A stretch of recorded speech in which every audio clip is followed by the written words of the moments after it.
right, welcome everyone to our county meeting. Today is Tuesday, September 27th, 2022. We welcome all of you here and glad that you're here. And we welcome our people who are viewing us on the YouTube channel. We had a workshop earlier at 2 o'clock, and now we have our regular council meeting. We will have our opening by Councilwoman Gina Worthen. Thank you, Madam Chair. I thought I would start with an inspiring quote from Ronald Reagan, and he said, quote, "I have left orders to be awakened at any time during a national emergency, even if I'm in a cabinet meeting." Okay, but that's really, I love that joke, but I will tell you my real quote that I wanted to say. But I loved his sense of humor. He had a way of just putting people at ease with his sense of humor, and I sure miss him as president. He was a great guy. Okay, the real quote, well, that was a real quote, but the real quote I wanted to read is this: "Freedom is a fragile thing and is never more than one generation away from extinction. It is not ours by inheritance. It must be fought for and defended constantly by each generation, for it comes only once to a people. Those who have known freedom and then lost it have never known it again." And that's from Ronald Reagan. And I will finish my remarks in the form of a prayer. Our gracious Father in heaven, we are indeed grateful for the freedoms that we have and that we are able to meet here today as an elected body with citizens to do the work for the people of this county. We're grateful for thy bounteous blessings that thou hast bestowed upon us, and we ask thee to bless us today, that we will make decisions with wisdom, with understanding, and do the best that we can for the people of our valley. And we say this in the name of Jesus Christ. Amen. Amen. If you will stand and join me in the Pledge of Allegiance. I pledge allegiance to the flag of the United States of America and to the republic for which it stands, one nation under God, indivisible, with liberty and justice for all. Thank you. Thank you, Councilwoman Gina. We appreciate those thoughts. All right. Has everyone had a chance to review the agenda? Motion to approve the agenda. Well, Madam Chair, I move that we strike from the agenda under public hearings B, Ordinance 22-29 Smithfield Country Estates rezone, which I guess will be postponed and heard later. And also under initial proposals for consideration of action, item H, discussion on county election for secure rural school funding, but Dirk was I'll second the planning on motion. doing another time. I'll second that motion. Okay, it has been moved and seconded that we amend the agenda and postpone the public hearing on Ordinance 2022-29, the Smithfield Country Estates rezone, and postpone the discussion on the county's election for secure rural school funding. All in favor? Aye. Aye. Any opposed? Thank you. Madam Chair, I'll make a motion that we approve the agenda as just amended. Okay. There's been a motion to approve the, okay. Moved and seconded that we approve the agenda as has been amended. All in favor? Aye. Aye. Any opposed? Thank you, Councilman Erickson and Councilwoman Gina. All right, has everyone had a chance to review the minutes from September 13th? Madam Chair, I will move to approve the minutes of September 13th. Okay. Second. It's been moved and seconded that we approve the minutes of September 13th, 2022. All in favor? Aye. Aye. I'm going Any to opposed? abstain. I wasn't there, but Okay, I did thank you. view the meeting. So. Okay, thank you. And I'm glad you said that. We are excusing Gordon Zillis and Nolan Gunnell tonight. All right. We get to have now a special presentation here and a swearing in of office for our new Cache County Assessor, Brett D. Robinson, and Jess Bradfield will do that swearing in. Welcome, Brett. Congratulations. Repeat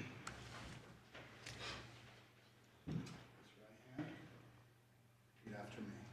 I state your name, Brett Robinson, having been appointed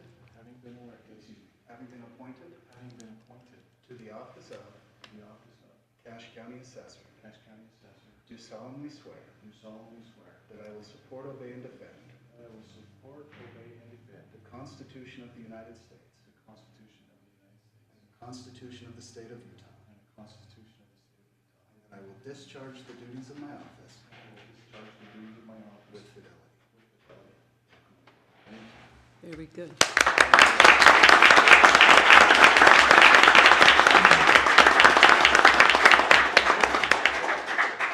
So if you could sign this, it makes it 100% official.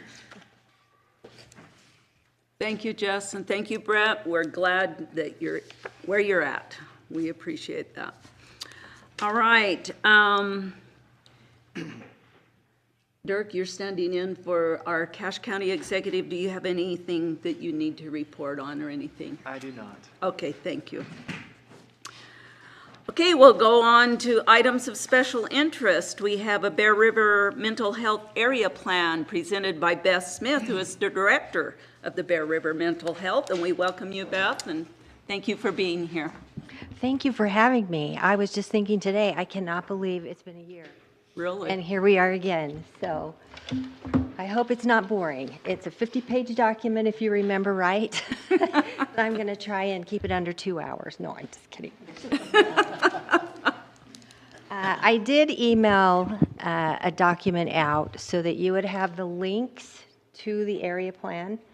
The changes in that area plan always are in blue.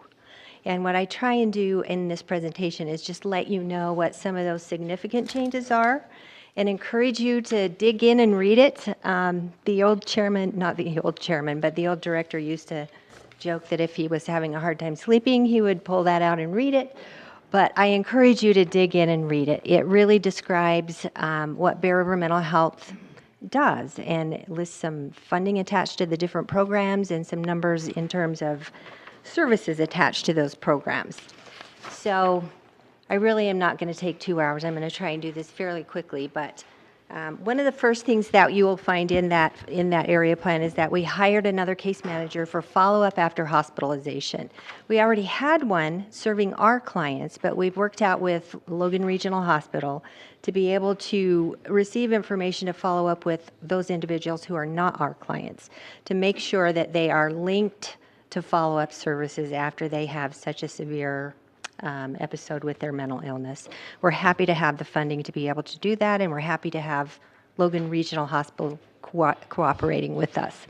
We've also clarified how we serve and manage the individuals who are civilly committed. It involves seeking family involvement and consent. We find that we're a little more successful when we have those people who surround them participating in their treatment. It involves conducting more thorough needs assessment and treatment planning for them, assigning a full-time treatment team that just wraps services around them a little better than the general individual who might be coming into the Center for Services, including case management and medication management services. We also are doing a better job. We've programmed our electronic health record system to be able to tell us who they are when they're there so that we know what we're doing with them. They tend to be a population who can be a little bit resistive to treatment, and we just find that, the more we know about them, the better we can serve them. SMR, you probably remembered that from last year. The Stabilization and Mobile Response Program has been modified by the state, not by Bear River Mental Health, and it's more just a funding modification where they have pulled out stabilization from the Youth Mobile Crisis Outreach Response. The referrals still kind of come in from that mobile response team. They can come in from other sources as well, but those individuals receive, again, those wraparound services. But the unique thing is they're served in their home if they would like to be served in their home, not necessarily just in an outpatient setting. And again, we're always happy when we can say those services are regardless of ability to pay or funding source. That's always good in my heart when I can just say, bring them on in. We've incorporated the 988 crisis access number into our mobile crisis response. We're hearing that 90% of those calls going to the 988 number are resolved on the phone with the staff down there in Salt Lake running that 988 number. The 10% that are not resolved get sent to Bear River Mental Health and are dealt with by our MCOT teams. We have seen a slight increase in our numbers, and I'll talk a little bit about why we think that happened, where some of the other centers did not see the increase in those numbers on July the 15th or after. We've also identified how clients are selected for peer support services. Peer support services are individuals who have their own lived mental health experiences or a family member with mental health experiences, and they can be a part of a treatment team and be very effective.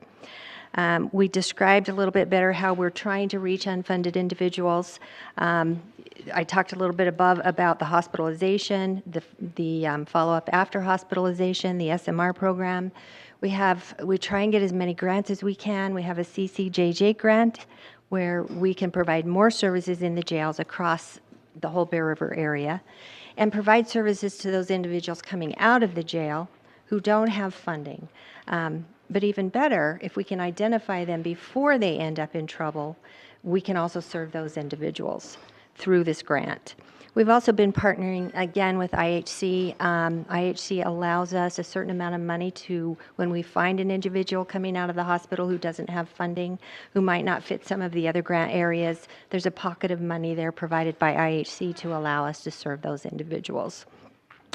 We're implementing an IPS program, which is really just supportive employment, based mostly on the client's preferences and their career goals. The individual who runs this program indicates that employment is therapeutic in the recovery process, and it's important for us to get that money and to help focus there. The area in the area plan that talks about non-mandated services, I try to emphasize that while we're not funded for prevention, those funds flow to the health department. We do care and we do try with whatever we can band-aid together there. We've put more effort into social media. We try and advertise all we can, even though we don't necessarily need more clients. We want the word out there. We participate in more local events. We've been aggressively getting posters out, especially about that 988 number, which is why I think the Bear River area has seen more than many areas across the state.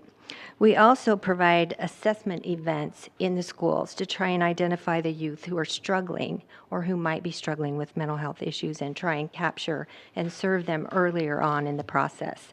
We participate in pretty much any and all coalition related to mental health, and we are specifically watching for grants that we can apply for that will pay for a position for prevention. We just feel like we can do a better job if we have someone specifically assigned for that.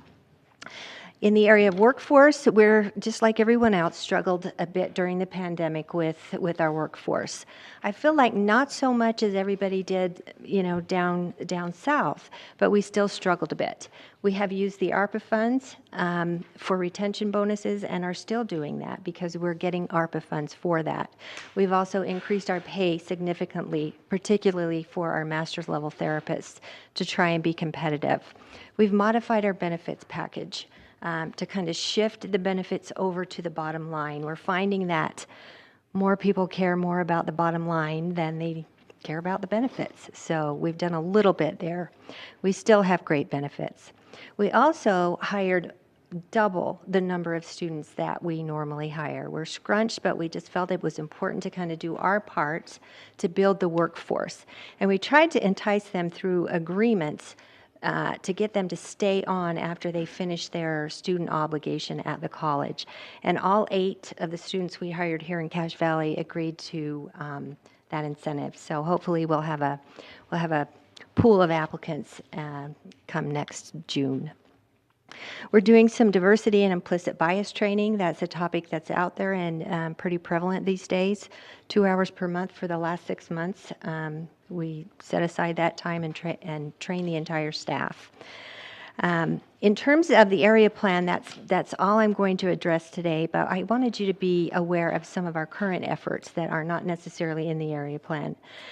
Housing is huge for our population. Here in Cache Valley, we only have 6 units that house 10 people, and we're looking to at least double that. We want to even do more than that. We have some money on our balance sheet, and we feel like it's time for us to pay back and put some of that into the community. Kim C. Gardner, some of you might recognize that.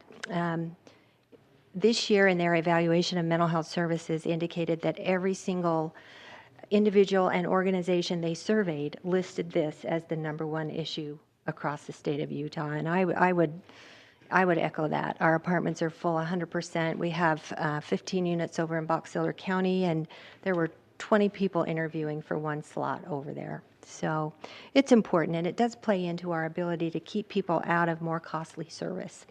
We're also advocating for a receiving center. It's a very hot topic downstate, and I don't want to spend a ton of time here, but I do want to encourage you to click that link and review what is a receiving center and what are the benefits by individuals who've run them for a couple of years, and by the State Division of Mental Health.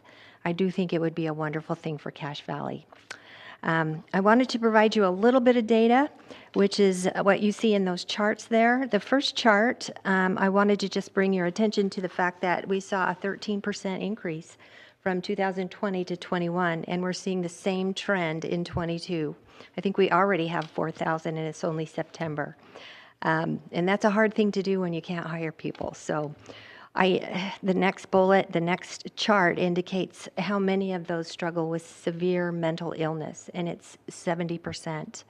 So, I like to say, I don't like to say it, but it's true. I have staff who work really hard, doing really hard things.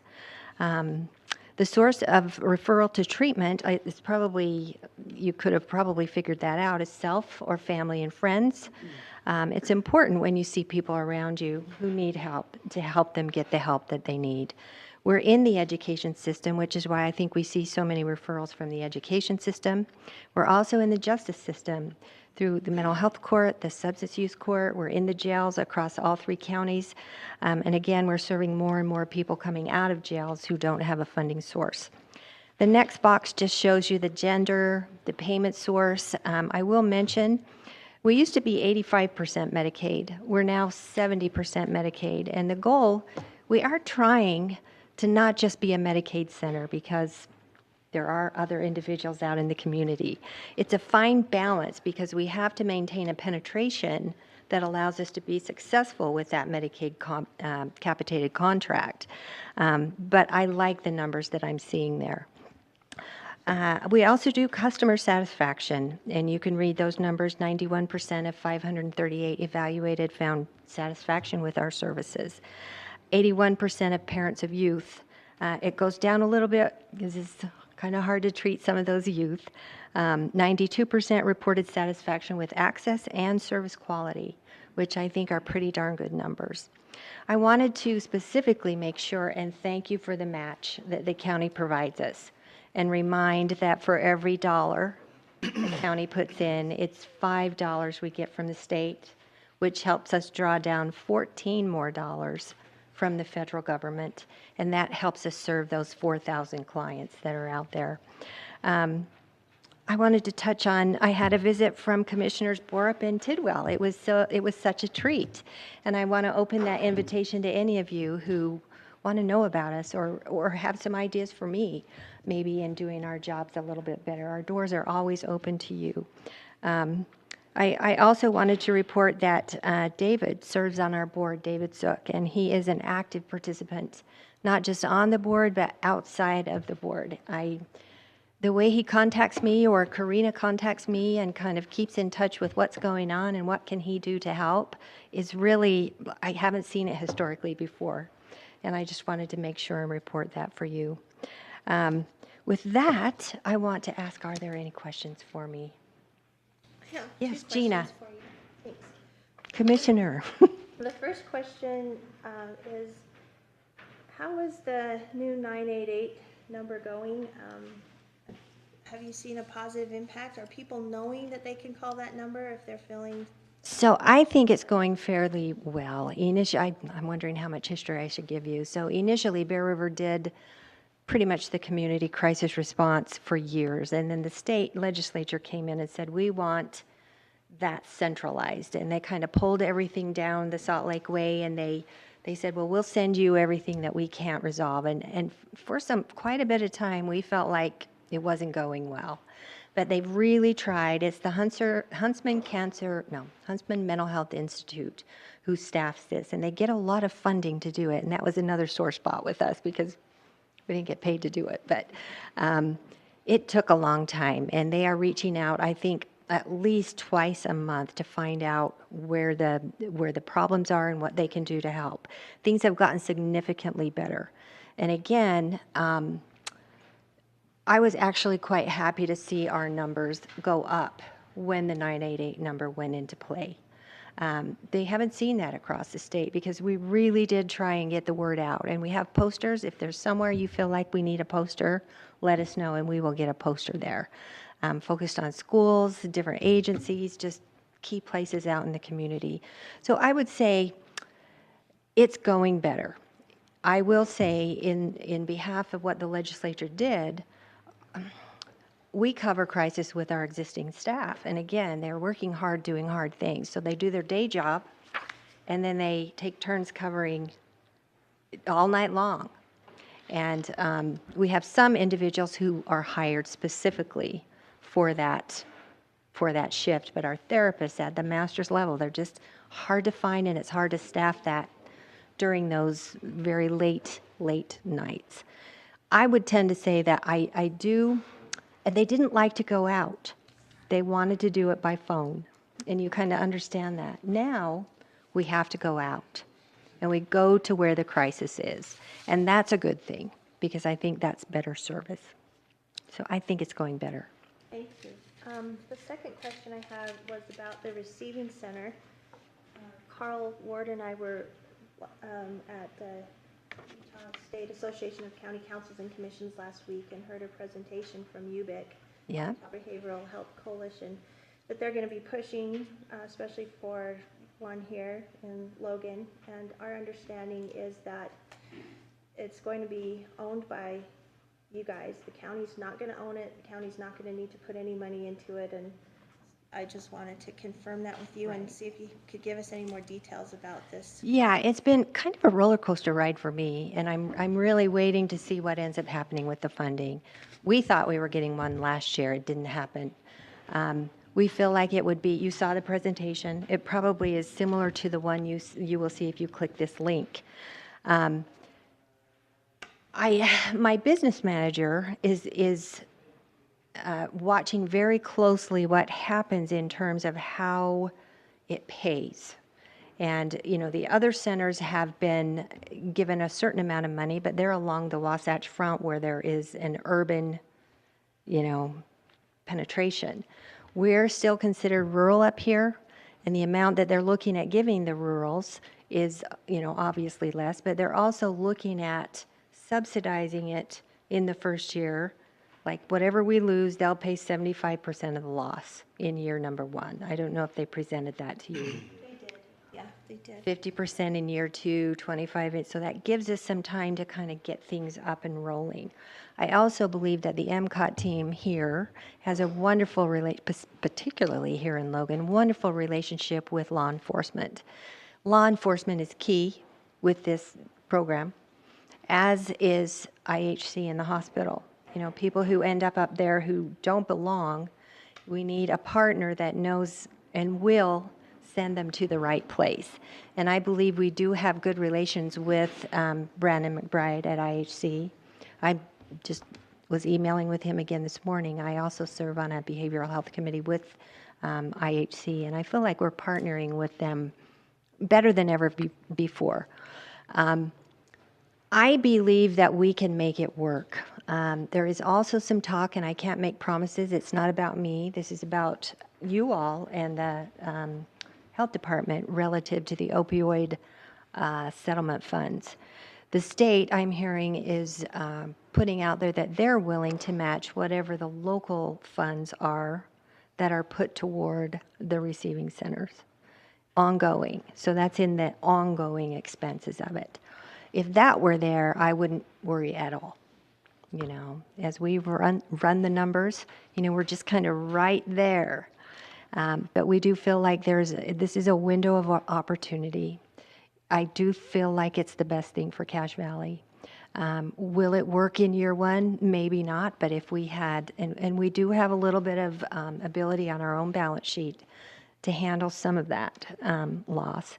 But you're accurate. I mean, we're not coming after money from the county. We might ask for, you know, where there's any property, we're still looking for places to build the facility or to locate a facility. But I do think it will benefit Cache County. Thank you. Any other questions for Beth? Thank you so much, Beth. Thank you. Appreciate your I report. do need an action on the area plan. I don't know if you want to do that today or if you want to wait until you have time to read it. The area plan. Yeah, approval of the area plan. What's the feeling of the council? I did not get a chance to read. I didn't get a chance Okay. to review it either, so Okay. thank you. So that'll just go on the next, Okay, we'll put it on the okay, next. and if you'll email me that it gets done. Okay. Thank you, Beth. Thank I you. appreciate that. Thank you. All right, we are coming up on 5:30, so we're going to go ahead with the public hearing portion of this. We need to set a public hearing for October 11th, 2022 at 6 p.m. regarding Resolution 2022-27, opening the 2022 Cache County budget. I'll make a motion to set the public hearing for October 11th at 6 p.m. for Resolution 2022-27 for the Cache County budget. I'll second that. Okay, it's been moved and seconded that we set the public hearing for October 11th for opening the 2022 Cache County budget. All in favor? Aye. Any opposed? Thank you. Madam Chair, maybe you want to announce about B if anyone's Yeah, running late? I was just getting ready to do that. We are not holding the public hearing for Ordinance 2022-29 for Smithfield Country Estates rezone. It has been postponed. Can I clarify that? It was withdrawn. Oh, withdrawn. Okay, thank you. Withdrawn. So if it comes up again, we'll be notified? Well, if it does come up again, we'll set another public hearing and you'll be notified, correct? Okay? All right, on to item C, public hearing, ordinance 2022-31, recreational use. Amending Title 17, use type 4100, recreational facility, campground. Definition as a new use type and the schedule of uses by zoning district in section 17.09.030. And Tim is here to give us some information on that. Thank you, Tim. Thank you. Good to be with you this evening and be set up in just a moment. Okay.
All right, we appreciate that support and your patience.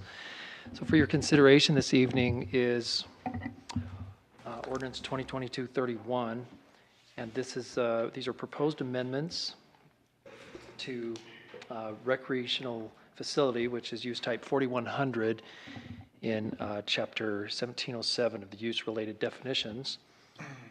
And the focus is on campgrounds, campground facilities, and this reflects quite a bit of discussion and work, sessions and hearings with great input with the Planning Commission. And so what you're seeing is a result of a fair amount of reflection and recent experience as well with campground facilities and some of what we've learned over the past several months. What you're looking at here is a definition change to the core of 4100 recreation facility, which takes out the examples of recreation facilities and leaves that fairly open-ended. However, it does make it clear that a recreation facility does not include what is a new use type, proposed as a new use type as 4100 campground. And the definition of campground currently in the code is a general definition, which you see struck out here. I do want to point out that in the staff report it said any area with 2 or more campsites. The correct current version states any area with 3 or more campsites. So I draw that to your attention. But that is proposed to be taken out of the general definitions and then added as use type 4110 campground, which would then read as any area with 2 or more campsites in the FR40 or recreation zone, and that also is a commercial zone, that are improved for occupancy by transients using recreational vehicles, motorhomes, mobile trailers, or tents for dwelling, lodging, or sleeping purposes with a duration of stay for a period of 30 days or less. And I apologize for that typo. Then it further states that water and sewage facilities shall comply with state requirements. And this is to make clear that our county code in section 171040-3A requires compliance with all state or applicable federal requirements. And as we've learned that for any camp facility with 2 or more campsites, a public water system and septic system is required based on state standards. The proposed amendment to the schedule of uses by zoning districts in 170930 shows the 4110 campground use as the new use and conditionally allowed in the FR40 resort recreation and the commercial zone. And so to be consistent and for clarity, the definition above, the commercial zone was added by the Planning Commission, and so that should be added here as FR40, RR zone, or C commercial zone that would allow conditionally the campground use. So that's the extent of the proposed amendments, and I'd be happy to respond to any questions. Anyone have any questions for Tim? All right. This is a public hearing. Do we have anyone that would like to address this issue? Move to close public hearing. Second. Okay, it's been moved and seconded that we close the public hearing for Ordinance 2022-31, recreational use. All in favor? Aye. Aye. Any opposed? Thank you, Tim. All right, let's go back and go up to a request for approval of County Economic Development Advisory Board's recommendations by Sean Milne.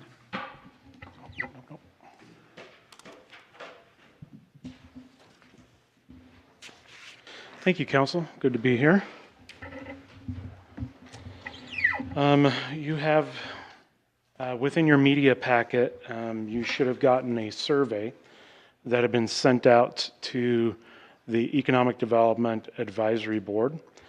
You'll recall from my last time before you at the most recent County Council meeting that I gave you an update that tonight I'd be asking for a vote. There is an annual grant process called the Rural County. Oh, no? Oh, my bad. Sorry, I don't know how that didn't make its way to you. I can review that here, actually. Anyhow, okay, I can review this here with you anyway. I gave you the generic and blank one just so that it didn't kind of create a box around any notions you might have as you went through it, just so you could go where the advisory board members had the opportunity to participate in that survey. All right, going back to the last time that I was before you, you'll remember that I'd given you a heads up that this evening I'd be asking for a vote. The position that I'm in that you created a couple of years ago, of course, follows the Lewis, Young, Robertson, and Birmingham created strategic plan through SAVITA, or the Cache Valley Economic Development Alliance. And as part of that, it was a little bit serendipitous. The state had created a funding mechanism from Senator Scott Sandel and State Representative Carl Albrecht that allowed rural counties like Beth mentioned. Here we are still considered rural as a third-class county, and third-class counties through sixth-class counties, because of population, could apply for those funds, and you did so, and you created this position. That is an annual process. And though they've kind of tweaked the names this year, Part A, as it was formerly known, is now called the Rural County Grant, and Part B is called the Rural Opportunity Grant.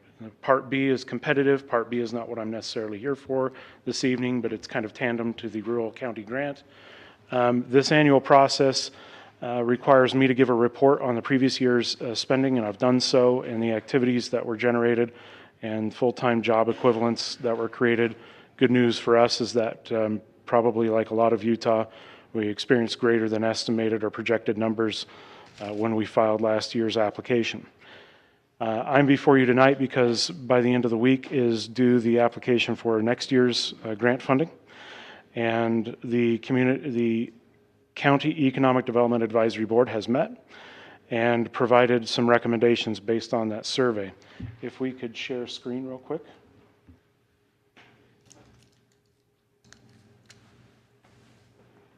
This is what the survey looked like.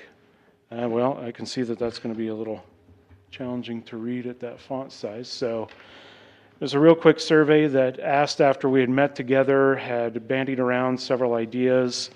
There were a number of questions that Paul and Gina, as members of that advisory board, there are 11 members, 9 of which that are active, and I'll come before you at a later date to ask to replace 2 members that have asked to be replaced. There were a number of activities that were thrown out from our previous discussion, as well as some other ideas discussed over the year. And the board members were asked to give their input in a 1 through 5 scale as to whether they were not very interested or whether there was strong interest and they would like to contemplate this as a recommendation. Those survey responses were aggregated, and this here represents those answers. This very first one, the pie graph, represents an element that staff within GOEO, which is a new name for GOED, Governor's Office of Economic Opportunity as it's now called, have suggested that, much like Beth mentioned, there's, she mentioned that her program would have 75 reimbursement of any losses, 50, 25, and so forth. This legislation allows for 100% funding of an economic development department. It still does going forward. But staff has advised that they would like to see counties matriculate off of that subsidy and take ownership of that either through general funds, a CRA or RDA funds, or some other mechanism, a private partnership, what have you. There's a host of different alternatives there. So I posed that question to the Economic Development Advisory Board, and you see here their responses were pretty evenly split between 60% or 80%. There's the one response of 0% being using these funds that I could apply for on your behalf towards departmental overhead. The relevance here is that for the last 2 years, there was a 40% match directed to counties that applied for this of the third class. The percentage actually changed depending on which classification you belong to, but ours was 40%. Last year, that's what we contributed as Cache County. And so the consensus, but as you can see, not unanimity, when they took the survey was to suggest to you a 60% use of the grant funds towards the departmental overhead. By the time we took a vote at the conclusion of the meeting, that was a split vote, but we had 5 ayes, 1 nay, 2 nays, and I abstained for obvious conflict of interest reasons. We have a number of other questions that follow this one, but I thought it first very important to note that traditionally in economic development, there are three main functions. There's the creation of new businesses, or incubation, if you will, of entrepreneurs and their ideas. Now, we are incredibly blessed.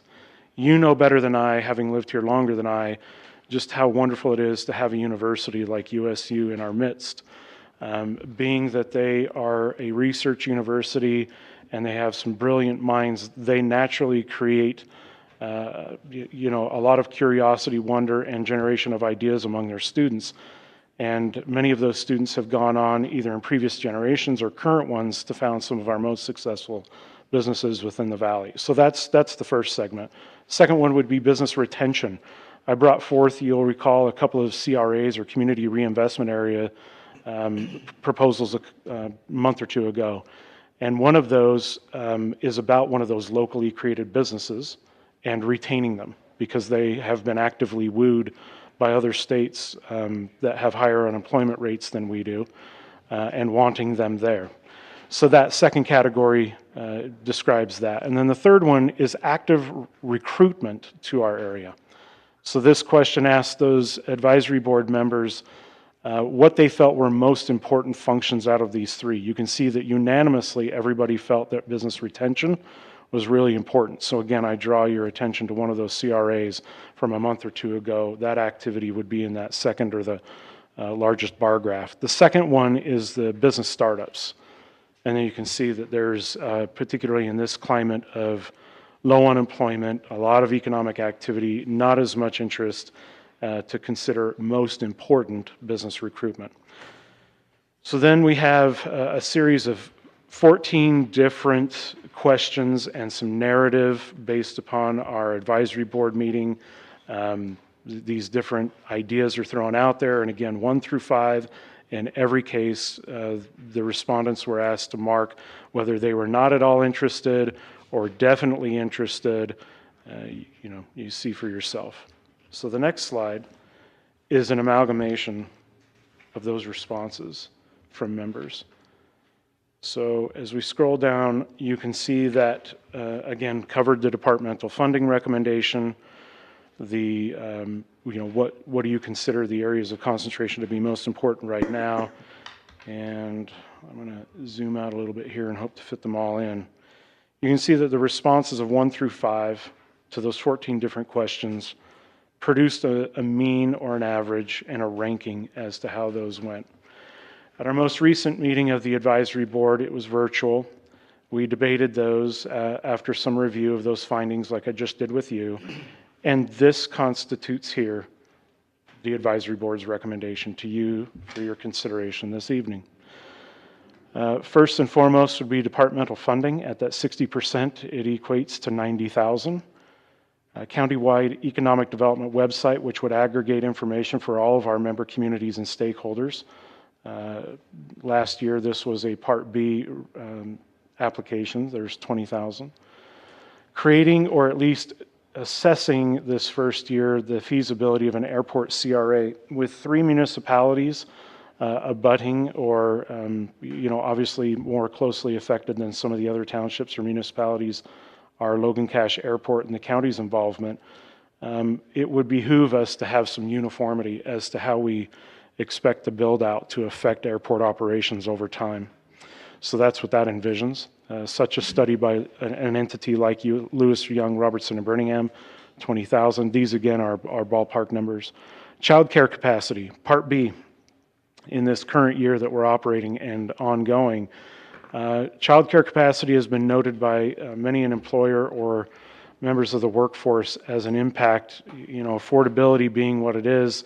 Many of our child care employees are like many kind of entry-level sector employees. They're not highly skilled and or paid. Now, I'm not here to debate the highly skilled part. That's just a generalization that's usually referred, and they don't make great livable wages. But because of that, even still with the inflationary effects we're all well aware of, child care capacity has been impacted the last couple of years, and it's preventing some of our pink-collar workforce, it's been called, have exited the workforce, and by golly, we'd like to have them back. They're skilled, they have a lot of years left to give their prospective employers, and Boys and Girls Club of Utah has expressed some sincere interest to create 3 centers within the Cache Valley, and so this is envisioned to go towards helping them with their startup costs for a center or 2. Not ongoing, but their startup costs. And then Entrepreneur Center. We received these monies last year, and part of the recommendation that you approved was to pass through some money to help those entrepreneurs. Again, you saw that ranked fairly highly, succeed. And we used as our partner Bridgerland Technical College, and we passed through some funds. This ranked really high. Right up in here, you can see that it was the #1 rank. But Mark Alexander, as humble as he is, felt like he wanted to make sure that some other possible projects could receive these funds through their recommendation to you. So he's not saying no, but he wanted to make sure that he didn't get a lion's share of this money. I'll put this in context. Bridgerland Technical College has acquired the Trans-Chill building immediately south of their west campus and are looking to expand their entrepreneur and innovation center. So Council, that is the summary report of the recommendations from the Economic Development Advisory Board. I welcome any of your questions. I just want to make something clear that I didn't vote in this poll. I was a bit concerned because we were doing a poll and I was afraid we were voting when we were supposed to be a public body, but later Sean did have a public meeting over Zoom. So, but I didn't participate in this, and just wanted to make that clear that I wasn't part of that. And then I wasn't able to attend the Zoom meeting.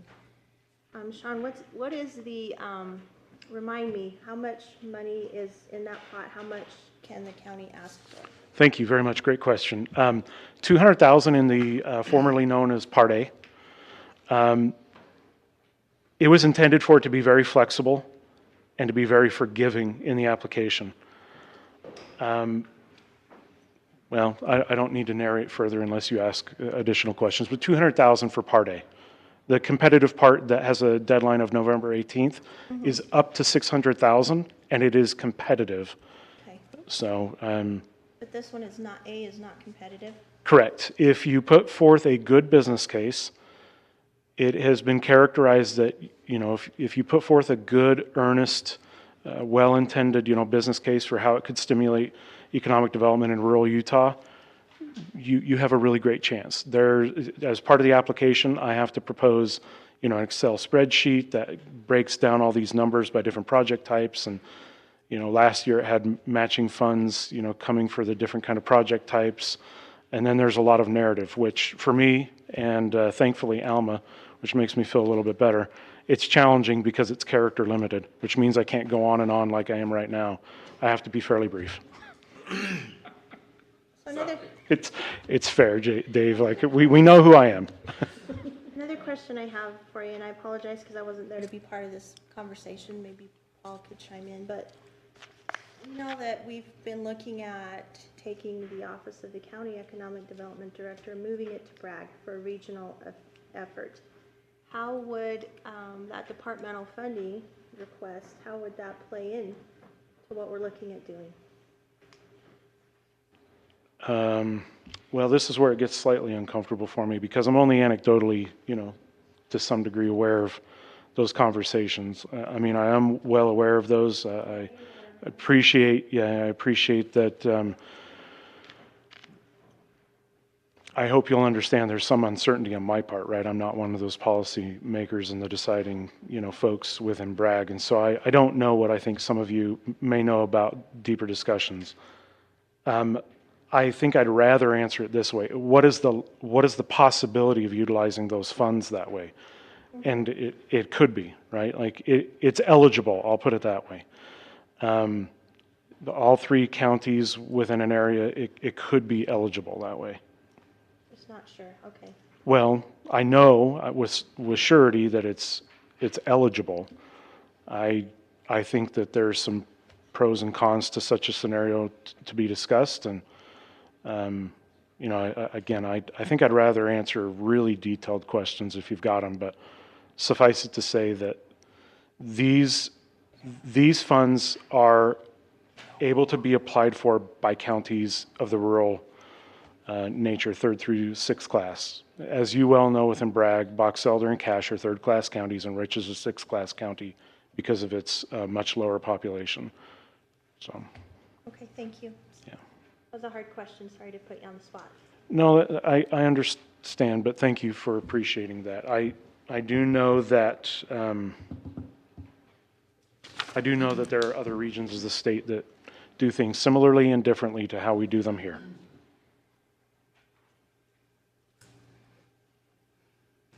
Any questions for Sean or any comments?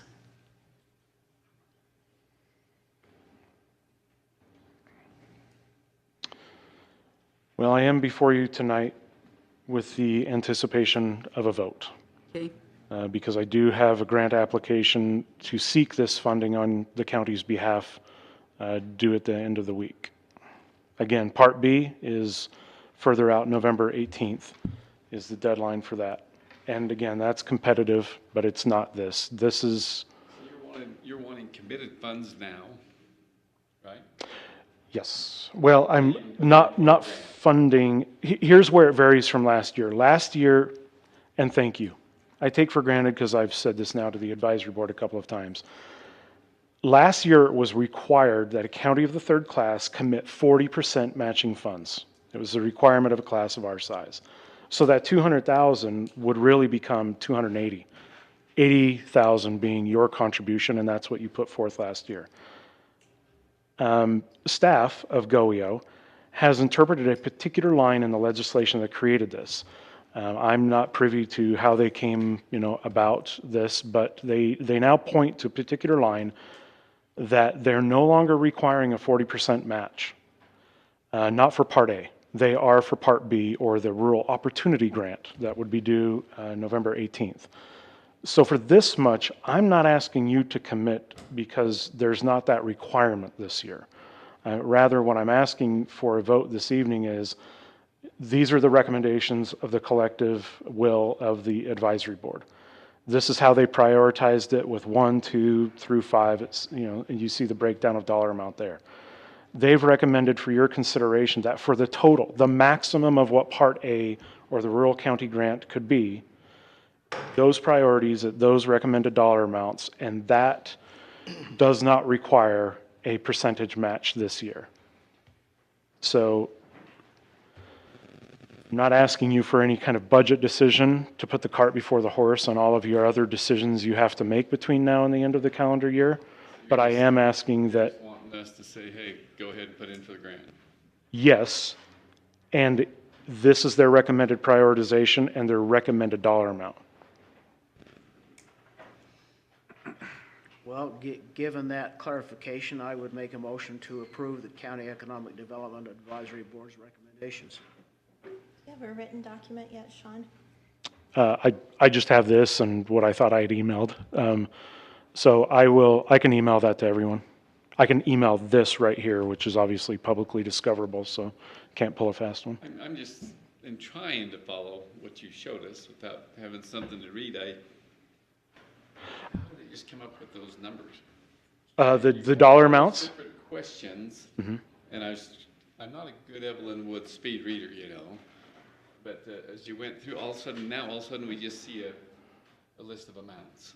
Okay, And that's the committee that came up with those amounts.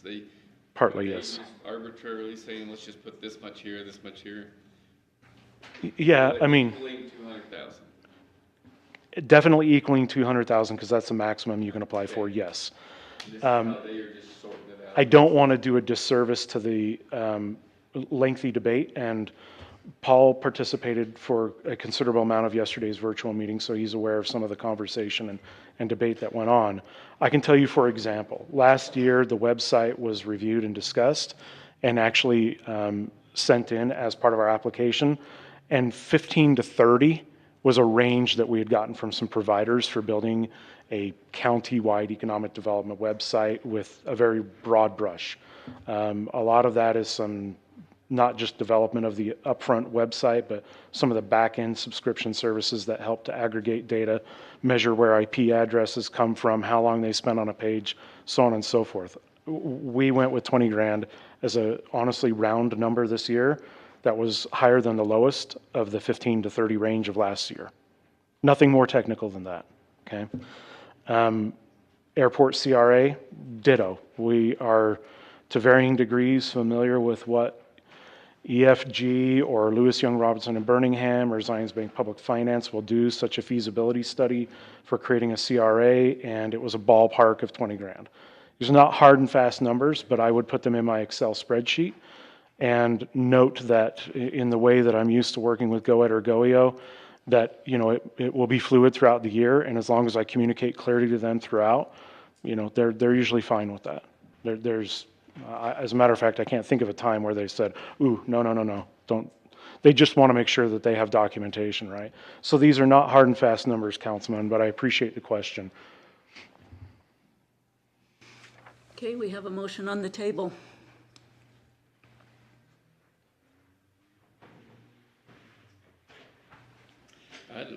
I'd like to see more myself. I just don't want little. Okay. Dies for a second. Okay, so the motion fails. All right. And what do we want, what kind of information do we want to give to Sean that we want to see more information? And when is the deadline for Part A, Sean? Close of business Friday. Close of business Friday. That email that you were going to send us. Sure. Follow up with that, and then all of this is included in that email? This particular page isn't. I did this after I'd sent the email of just the general. Read all those questions and see Yeah. how, you know. And I think that's fair, right? I mean, these are all anonymized, so I don't know which respondent answered what. Yeah, But just as an example, this is the narrative of what I show here very summarily. Excuse me. This is the summary, so duly noted, it's a very fair, you know, comment to say countywide economic development website, and yet this is the more Sean, I'd like Explain. to know more about where, I'm sorry, I Sure. didn't mean to interrupt. It's okay. I haven't finished. I'd like to know more about where those numbers came from, like Dave said, how those, and where they're going. Where's the money going for the childcare stuff? okay. Because we did talk a little bit about it in that first meeting, but I didn't feel like we had any concrete. And Okay. I don't want to vote for something until I really know where that money's going, so. I'll make sure that you all have the email tonight, because time is of the essence, so I appreciate that. Okay, Thank you. thank you, Sean. Yep, you're welcome. Appreciate it. All right, we are at 6 o'clock, so we're going to go ahead and go to our public hearings. First one will be the open space bond ballot proposition. Who is addressing us on this? Do we have anyone that's addressing us? Jack. Yes, let's go. If you'll state your name as you come up, we'd appreciate it. Jack Draxler, I'm from North Logan. You've already heard plenty from me, so I'm just going to make a couple of quick comments at the outset of the public hearing. First of all, to thank you again for working with us and for placing this bond issue on the ballot and letting the citizens have the opportunity to decide. You've been awesome to work with, and I appreciate it. Secondly, want to stress, as we have stressed all along, that we are completely nonpartisan. We have not affiliated with any political party in this process, nor have we endorsed any individual candidates for office. We're strictly a group of citizens that have been meeting since February to try to find a way to save a little bit of the beauty of this beautiful valley. So we again just thank you. Give you a heads up. This is a mailer that's going to go out to every registered voter. And of course, it is definitely in favor of the bond. So thank you. Thank you, Jack. Jack, Appreciate can I it. ask a question on that mailer? Sure. Did the county pay for that, or is that a private donation? Absolutely not. No, the county has not. We haven't represented ourselves as a county or as an official county committee. It was paid for from donations. Thank you for clarifying. Great, Appreciate great it. question. All right, anyone, yes, please come up and state your name.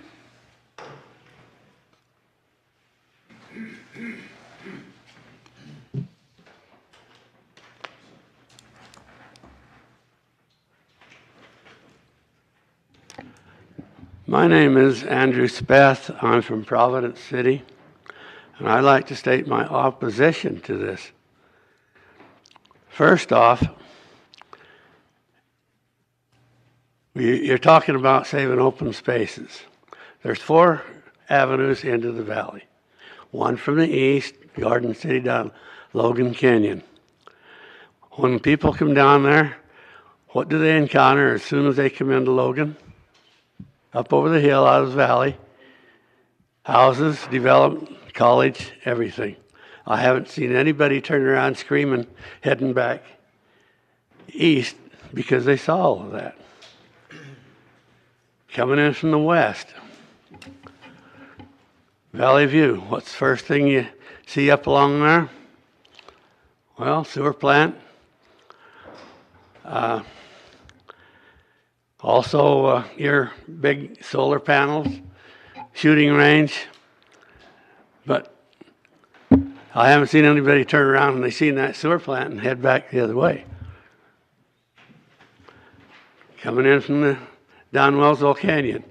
First thing you see, houses as you come out of the canyon. There's development on the west side and development sporadically all down through the valley. So, and coming from the north,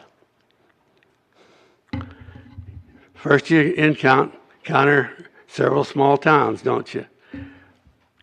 Now, where are these open spaces going to be, and who's going to decide where they are and why they're valuable? The council. We won't have no say in that, but we will pay the taxes. Our property taxes keep going up out of the ceiling. Us retired people don't have money to throw away. And yet you're trying to tax us out of our houses. Now, the first old saw you hear when I say that is, oh, you can get tax relief. But if you look at it, you've got to, before you can get that, you've got to be unable to pay your power bill. You have to have lamps in your house. You can only heat one room in your house, and you're eating dog food. That's about the way it goes. You got to admit it, and I know it too. So let's not hear that one. Now, the farmers are already getting a big incentive in their taxes not to develop their land. So we're going to add on to that? It sounds to me like this bond is good for the good old buddy system. You scratch my back, I'll scratch yours. For instance, as I look at what the council has done just lately, you used $40,000 COVID relief money to fund your audit. Is that legal use of that money? What will you do if you get your hands on this $20 million bond? It scares me to death. It does. It scares me. What? You talk about trails. Who uses the trails? Let them pay for the trails. Not all of us taxpayers, property owners. Let the trail users pay for the trails. If I launch my boat, I have to pay to launch it. I haven't seen the county handing me money to launch my boat. You see what I'm saying? I think this bond is so open to fraudulent use, it's scary. I've never seen one worse in my life. That's my opinion. Thank you. Okay, thank you, Mr. Speth. Anyone else like to come up? Please state your name. Hello, my name's Paul Rogers. I'm a resident of Logan.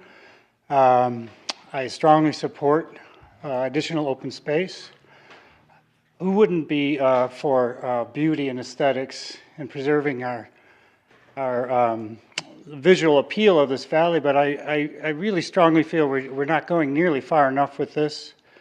I'm surprised at the ignorance of the impact that this could have on our air pollution. I never say the word air quality because that's doublespeak. That cleans up a really dirty problem that we all create ourselves.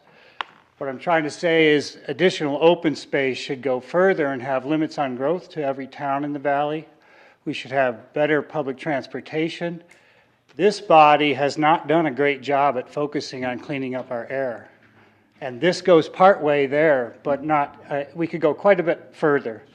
Nonetheless, in the short term, I strongly support this. I appreciate the efforts of those that have worked on this and appreciate your consideration of my viewpoint. Thanks so much. Thank you, Mr. Rogers. May I just add one more thing? Okay, just take 1 minute, Mr. Smith. Okay. If you're so concerned about housing, using up the open space in the valley, why do you have strict limits on heights of housing? One big housing complex of 30 stories or so will house a lot of people. It don't use increased roads. You don't have increased snow removal to push. Sewer, you know, the whole line of things. You save a lot of water because you only have a few small lawns around there compared to single unit housing. Why are you limiting the heights of buildings? Why don't you zone an area for high rise? Thank you. Anyone else like to address this? Please state your names when you come up.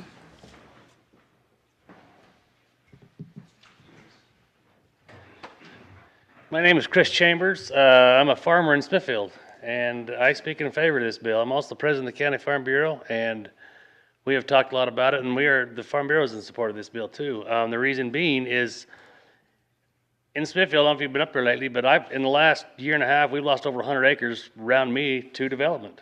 And I've got two boys, maybe three that would like to farm, but I can't compete with that. I can't buy the ground. I can't compete. There's just no way. And so I rent a lot of ground, and my rented ground's going to be, if something's not done, I'm going to lose that too, and it's going to force me out of business. It's that simple. I mean, we want open space. We got to do something to protect it. I mean, I'm not afraid to compete against everybody in the world, but I can't compete against development. I just can't. It's just not there. So I speak in favor of the bill. Thank you, Mr. Chambers.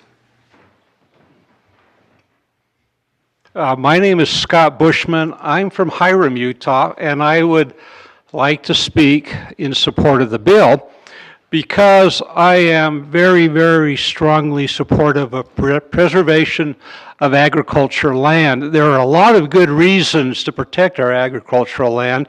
Ag land is cheap land. It's easy to maintain, and it's productive land.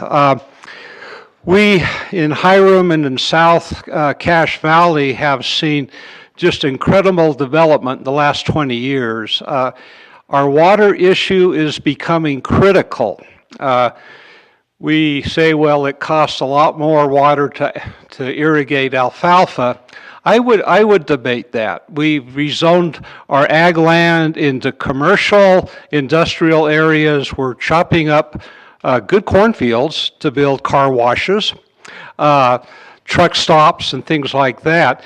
And I would just like to suggest that one of the great attributes of the Cache Valley, and one that has been supported over and over again for the last 40 years, is the preservation of agricultural land and to maintain the historic flavor of the Cache Valley.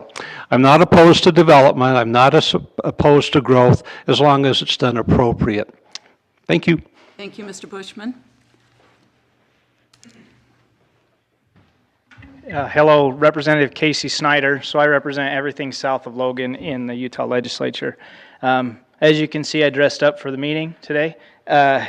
I want to speak strongly in support of this and kind of give you my perspective.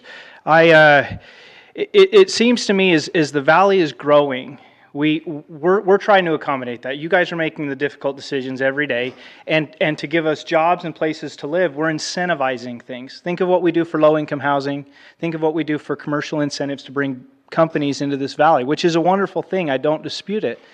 But in all those circumstances, agriculture is not treated the same way. If you look at a farmer's field on 10th West, if you look at something in Smithfield, which was discussed, or in my part of the country down south, every field that's out there is destined to be something else. That field, oh, we're going to put houses there one day. We've zoned it. It's going to be a commercial lot. We're going to stand up warehouses. That's what we've planned. But never in that discussion is that is where we want a farm to be 20, 30, 40, 50 years from now. We're not prioritizing it in the same way that we are other industries. Now, in a free market system, none of that would apply, right? That's the base conservative value. But we don't have that right now. And what we're doing is we're promoting some sectors and growth at the diminishment of others. And so what I see this doing is giving agriculture the same sort of incentives to maintain itself in this industry in perpetuity as everything else as we're developing this valley. I'm very much appreciative of the time that's gone into this. I think there's been yeoman's work done by this steering committee, and I think there's some things we're going to have to work out in the development, but getting this in front of the people, preserving what is fundamental to who we are in Cache Valley is important, and I wholeheartedly support it. Thank you. Thank you, Mr. Snyder. Appreciate that. Anyone else like to address? Hello, my name is Deborah Vanoy. I live in Logan. I want to support Proposition 1 and am an advocate for open space preservation in Cache Valley. Landowners willingly place their ag lands into conservation easements or land trusts. There is no government requirement that they do so. The landowner does this so the land remains productive for agriculture use. It is their right as private property owners to do this. They are saying, it is my right to say no houses will be built on this land. It is my right to say this land will remain agriculture. When placing their land in a land trust, they receive some payment from the land trust and generous tax benefits. They also rest on the knowledge that the land remains ag to perpetuity. It can be sold many times, but must remain ag land. Cache Valley is losing its farmland and livestock grazing land at an alarming rate, a reality that's driven by development. Those supporting open space and the deep cultural value of Cache Valley's agricultural sector are advocates for preserving this way of life, not destroying it. Support of Proposition 1 is support for the wonders of our valley, its agriculture, its clean natural waterways, its vistas of open land and fields of corn and alfalfa. The funds raised by this bond measure will help to keep the land open and help working farmers and ranchers do just that. Those ag land owners who want to sell their property to developers can do so.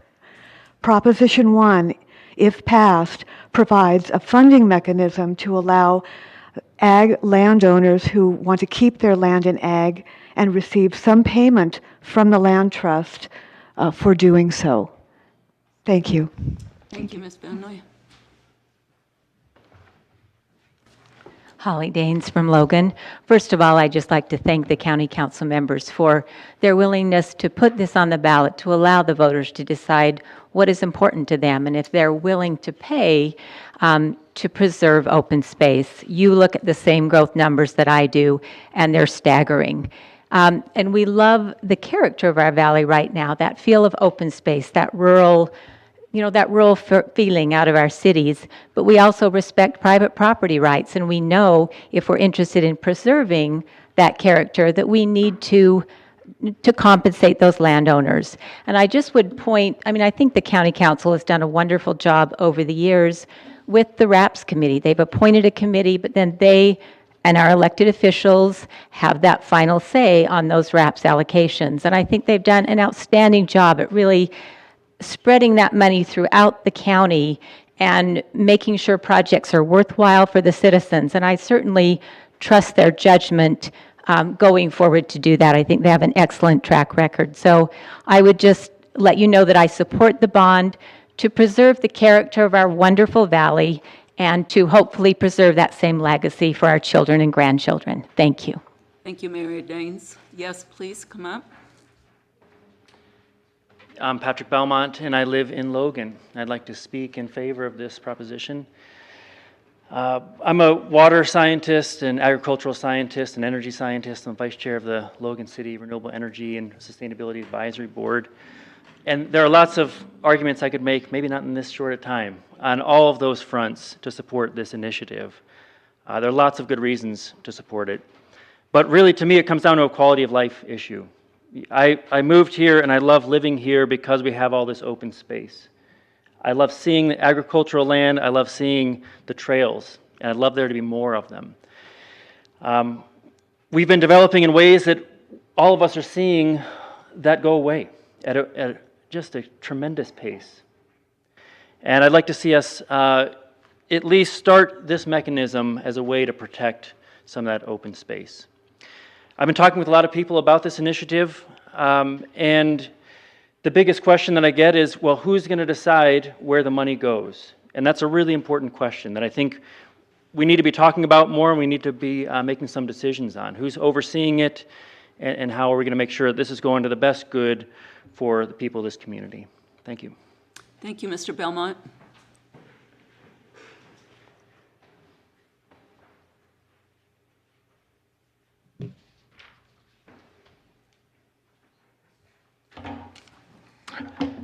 Dan Johnson. I live in Logan. I too, I'm really encouraged by the voices that I've heard tonight, and am very thankful for the council for what you've done. I think this is forward-looking, and it's a start. I want you to know that I support the bond. I support the right of people to vote. I support quality of life. I understand we're going to have growth. In a famous song that we all know really well, it talks about amber waves of grain. In 1966, I went to Texas, got on a wheat harvest. I ran a great big Baldwin Gleaner combine with a 20-foot head, no cab on it, by the way, from Texas to the Canadian border. And out in western Kansas, where the grass or the grain grows, and it's as flat as a table. You get 10, 15 miles out of town, and you can still see the silos. And when they talk about amber waves of grain, I know exactly what they're talking about. It's that agricultural land and the wind blowing that wheat. And so maybe here in Utah it'll be green waves of alfalfa. But we got to do that. So thank you. Thank you, Representative Johnson. Thank you. Anyone else? Yes. My name's Dominique Shore. I'm a resident in Logan. I'd like to speak in support of the bond. Open spaces, agriculture communities, and beautiful vistas are some of the reasons that Cache County residents love this place. I believe open space bond will help preserve the valley we all love for future generations. It will protect wildlife and water resources, as well as providing recreational opportunities for Cache County residents. Thank you. Thank you, Ms. Shore. Right. Tom Jensen, I'm from Logan. Mark told me I wasn't eye candy, so I was supposed to speak. And obviously I am. I'm very supportive of this and working hard to inform people. I just want to say that in my profession, what I do is I go to Salt Lake 4 days a week. That's a lot. And I meet with a lot of business people. Nearly everybody says, oh, you're from Logan. You're from Cache Valley. What a beautiful place. I love Cache Valley. I love to come up for the theater and for other things. Well, you guys we all spend a lot of money for economic development, as you just talked about. We spend a lot of money for tourism. We want people to come and visit, leave their money and leave. You know, we enjoy that. But there's a phrase that kind of grabs my heart is once it's gone, it's gone. You take fields that we came in, when we come into the valley here, my wife and I, look at this beautiful place. So now it's someday going to be tract housing along the highway. That's just my focus. I don't think anybody will come up to visit us to see our tract housing. They will come to see our orchards. They will see the amber waves of grain, as we just talked about. So I would just urge those that hear this and are involved to recognize that we have a treasure. And if we lose it, it's gone. You can't unpave. You can't unpave. So we have a treasure now. I come from Wisconsin a long time ago, and now I go back and I look at some of the places that I played, the fields, the grasses, the wonderful lands. And it's sad, They have preserved some places that are wonderful. The county government of Milwaukee County was very wise back in the 30s. And they preserved a lot of parkland, and people were criticized at that time. But today, that's a treasure. They preserved the lakefront. Today, that's a treasure because they were visionary back at a time when they could have avoided it. But they made the courageous choice to do something for our future generations. So thank you for hearing me. Thank you, Tom.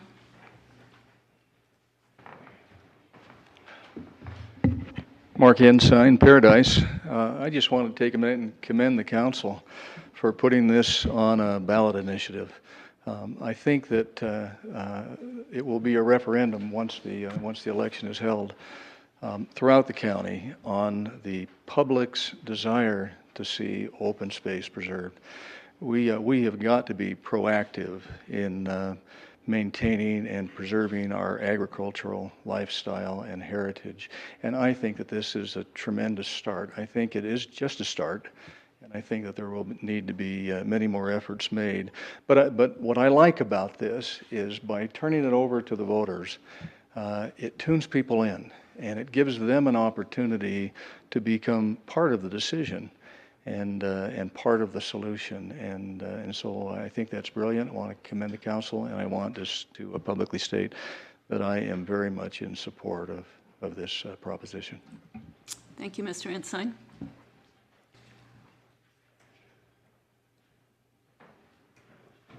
Hi, I'm Rob Gunn. I'm a resident of Hyde Park. I moved here to Cache Valley some 34 years ago.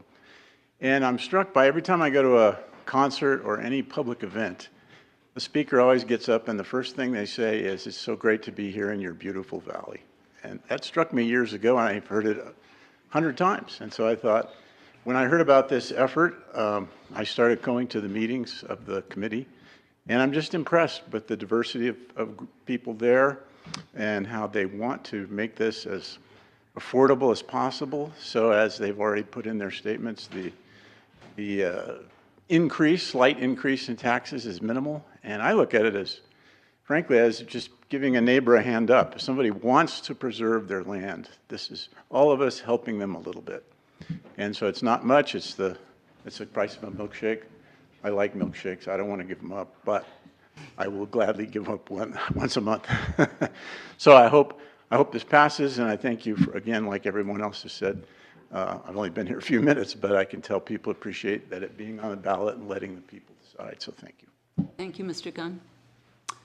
Anyone else? Hi, Eric Elison. Just a quick observation. How many things are multi-partisan these days? Where you've got, I've been out, I was heavily involved in the surveying to see if we had the support to make it worth our time to do this.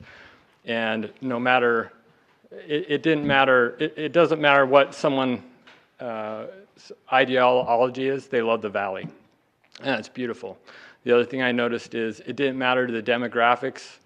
I could be in an opportunity zone knocking on doors, and it was at least equally supported as if I was in the place that had the view of the whole valley. And that's really great. And what a there's not many things like this, and I just think that's beautiful that we all want to maintain some aspect, some of the diamonds that we have in this valley. Thanks. Thank you, Mr. Elison. Was there some others here? Okay.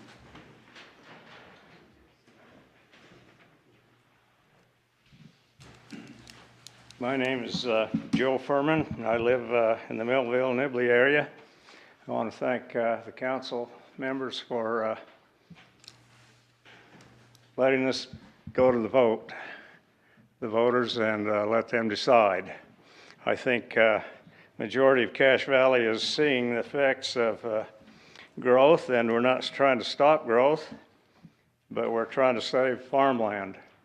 And the farmland that in my opinion, is the most valuable and precious natural resource that we have. And it's the one that's being most threatened. Without farmland, we will have higher food prices.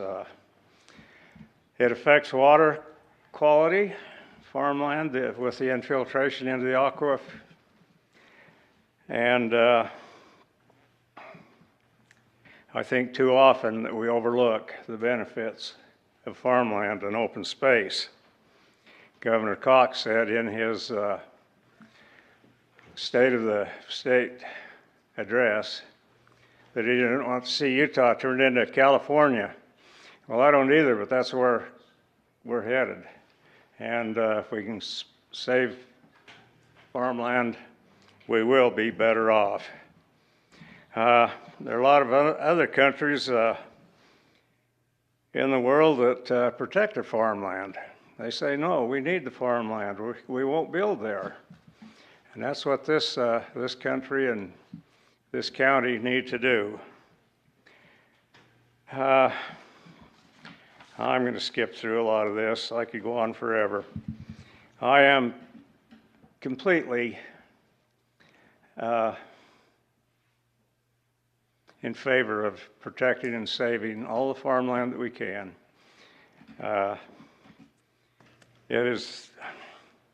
We need to do something to protect it for our posterity, our grandkids, our children, our grandkids, great-grandkids. What are they going to have? Are they going to have some open fields to run in like I did when I was a child? Already that is being threatened. Open space, they need to get outside. They need to get away from that computer and do something besides push buttons. And if this bond does pass, there will be some fields that they can do that in. The farmland right now is expensive. I would like to expand our operation, but I can't. Everything is priced for development, as all of us know. And if there is a farm or ranch and the neighbor decides to put this into a conservation easement, then that will become available for someone else to expand their operation and keeping another operation viable into the future. There's been a lot of land protected. They think they're getting more acreage, more bang for the buck, but they're really not, because a lot of that land will never be developed. And like I said, this land is expensive to buy. This bond will be used as matching funds. It won't buy up all that can be bought. The money is used for a partial, and there are a lot of questions. And if you have questions, you don't understand the program, get with these fellows, get with these people that know what's going on and find out. Because there are a lot of misconceptions out there that people need to address and find out before they make statements that aren't valid. So I'm going to conclude, and I hope everyone here votes yes on Proposition 1. Thank you. Thank you, Mr. Furman. Hello, my name is Jeff Williams. I'm from Logan. And like many people have touched on here already, I think this is an exciting opportunity to invest in our community and really make a difference and, have some vision and take us in the right direction that I think that we should go. So I first came to Logan over 40 years ago to go to school. And one of the things that attracted me was the natural beauty of the valley over all the other schools I could have chosen. And I've lived around different places around the country and around the world, and some have done it well, and some others have not. And I would hope that folks will join me and support this important effort to invest in our community to permanently preserve important lands. That's it. Okay. Thank you, Mr. Williams. All right. Anyone else? Okay. Hello, Dr. Red. Ed Red, Logan, Utah.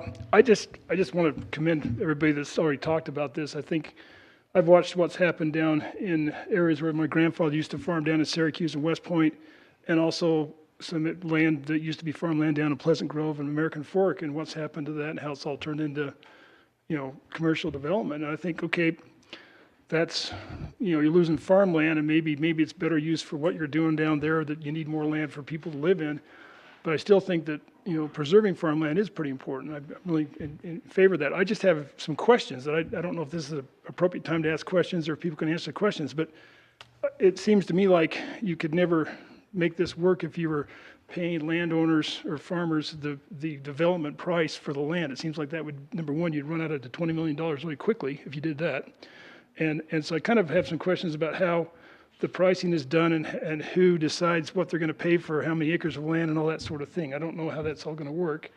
I'm in support of the concept, but I really would like to know how people are going to value the land as agricultural land versus commercial development, because it's a huge difference. There's a lot of farmers in this audience and a lot of farmers in Cache Valley, and I know from doing a little bit of this myself that you can't afford to buy farmland at $50,000 an acre in Cache Valley or whatever it's going for, or $20,000 an acre, because you just can't make it work on paper, and you basically go broke if you try and do that, unless you're just doing it for fun. And I don't think that's what the goal is here. I think the goal is to keep people able to farm and actually make a living at it and not just do it for fun. And so I guess I just have questions about how the land will be valued for agricultural easements versus actually selling it for commercial value. So if anybody can answer that, I'd appreciate it. Okay, looks like we have someone here that could answer a few of those questions. Well, he's coming up. I should not say this, because if I listen to what Rich Anderson from Logan City says, he says, I never do math in public, it gets dangerous. But if you do a quick math problem, and I gave the example of, what $1 trillion was a little bit ago. Utah State University in 2018 did a report on the size and scope of Cache County agriculture, and they said there was about 276,000 acres in farms in Cache County. If you just do $25,000 an acre, that's $6.9 billion. How much is $20 million of $6.9 billion? 0.002%. I don't agree with Paul Rogers on a lot of stuff, but at least he's being honest that this is going to be a gargantuanly expensive endeavor if you're even going to notice it happened. We can talk about it, but let's be honest on what it's going to really do for our valley. 0.002%. So let's just acknowledge that reality without saying, I'm going to drive around Sardine Canyon and see beautiful green fields, because that's not what this is going to do. It will preserve some, but you won't even notice it got preserved. Before you comment, I wanted to answer your question a little bit. It's maybe not the best answer, but this is why I voted no to put it on the ballot. It's not because I don't favor open space, but I felt like we had not worked out these details yet. And it does voters a great disservice not to have these details worked out. And then you end up voting on emotion rather than on substance. And so those things, Ed, have not been figured out yet. I would like them to be before I could be supportive of a measure like this. Go ahead. Thank you for waiting. So my name is Steve Daniels. I live in Hyde Park. I'm not a Cache Valley native. I was actually born down in St. George. Moved to the valley in '88. Just as a personal aside, I interviewed for a job here in the dead of winter, and the clouds were right down on the valley floor. And so I never saw the hills around town. This could have been Kansas. I mean, they were just right down on the valley floor. So I took the job. I drove in the next June, came out the mouth of the canyon, and practically drove off the road. I couldn't believe how wonderful this place was and how, you know how it is in June. It just can take your breath away when you come around that corner.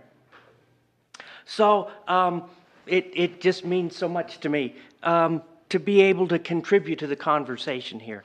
I got up, I wasn't going to speak, but I got up in response to yours. There is a website you can go to called cacheopenspace.org. We have a lot of resources there. We have example ordinances from other counties in the state, like the Wasatch Ordinance that they passed a couple of years ago. There are tremendous models that we can use. We didn't want to get too far ahead of our headlights and say, this is the ordinance you should draft, because there will be new members on the council come this election. And it seemed like it preempted their prerogative as members of the council to say, oh, here's the ordinance we got worked out for you. So that didn't seem appropriate. It is true that we could never come up with the money to protect all of the ag land. And that is not the point. That would, in fact, be pretty anti-growth. We're going to need to use that land in various ways. What something like this does is allow you to protect the jewels in the valley. Not everything, but those remarkable jewels that you want to have as legacy lands. Do you drive into Park City? Do you notice that white barn that you see when you drive into Park City? That was brought into public ownership through a program just like this. You notice that. And so we're gonna work with a board, have explicit criteria, be able to leverage this money against other state and federal funds, try to expand that footprint. It'll never be the whole valley. That would never be the point. But is to identify those legacy lands, those jewels, and set those aside. Because if you do the math, you're right. This 20 million will be a beginning. It'll help us learn how to do this, but it's not going to protect everything. But it's going to be a start. It's going to protect those jewels in the valley. Again, if you want to learn more about it, go to cacheopenspace.org. We've got a variety of resources there. We'd be willing to do informal neighbor meetings and help people work through the details of this. This stuff gets down in the weeds real quickly. But I want to echo what many people have said. I really admire your diligence in working through this, in not willing to just sign on to a pipe dream. Gina's attentiveness to wanting to know the details is really commendable. You are good stewards of the public trust that has been entrusted to you, and I admire that of you. I appreciate that this is creating a conversation about this issue, and I hope earnestly that people vote in favor of it. Can I ask one clarifying question? You were talking about the barn up in Park City. You say it was brought into public ownership with the funds. But this bond doesn't necessarily bring the lands that we would put money into public ownership. It would still stay in private ownership, correct? That's the plan. Okay. Because we believe in the value of private property, and it's a way to extend the money further. Most of this would be acquiring a partial interest in the land, not complete fee title. Okay, thank you. Okay. Does that answer your question, sir? Yes, sir. Thank you very much. All right. We're going to give 2 more minutes, and then we're going to close this. Someone who hasn't spoken. Well, okay, is there anyone that hasn't spoken yet that would like to address? All right, then go ahead. Thank you. I'm going to share all I've learned in the last 2 or 3 years about conservation easements and what I've heard locally. And you're going to hear what I've heard through bits and pieces. The model I have learned about is this. A rancher or farmer with 150 acres in Cache Valley could probably sell that land for $10 million or more to a developer. But if he desires to keep the land in agriculture and he's 80 years old, he doesn't care about $10 million. He's got a legacy of agriculture. He's a 4th generation rancher and farmer, and he would take $1 or $2 million from a land trust, a conservation easement program like Bear River Land Conservancy, to put his property in a conservation easement.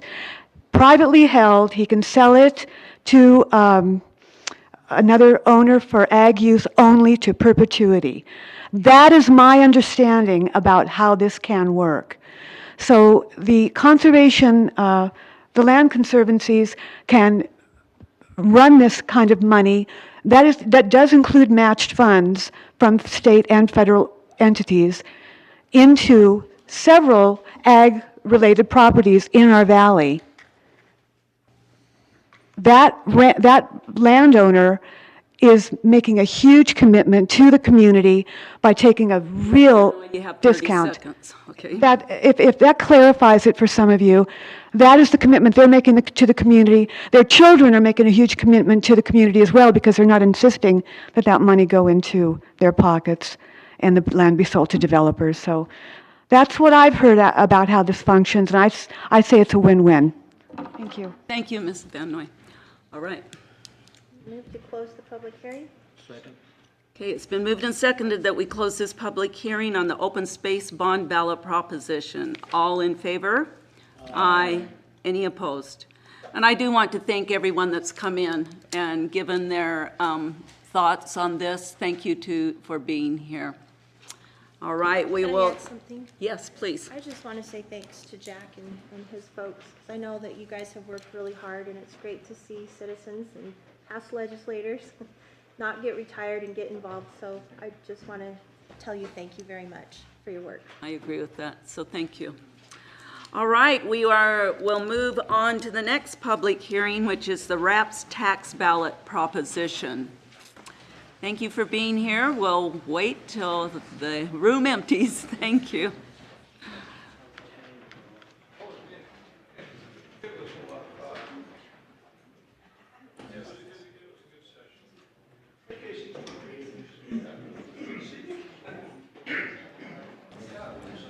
darn, that was a good girl. It's a good girl.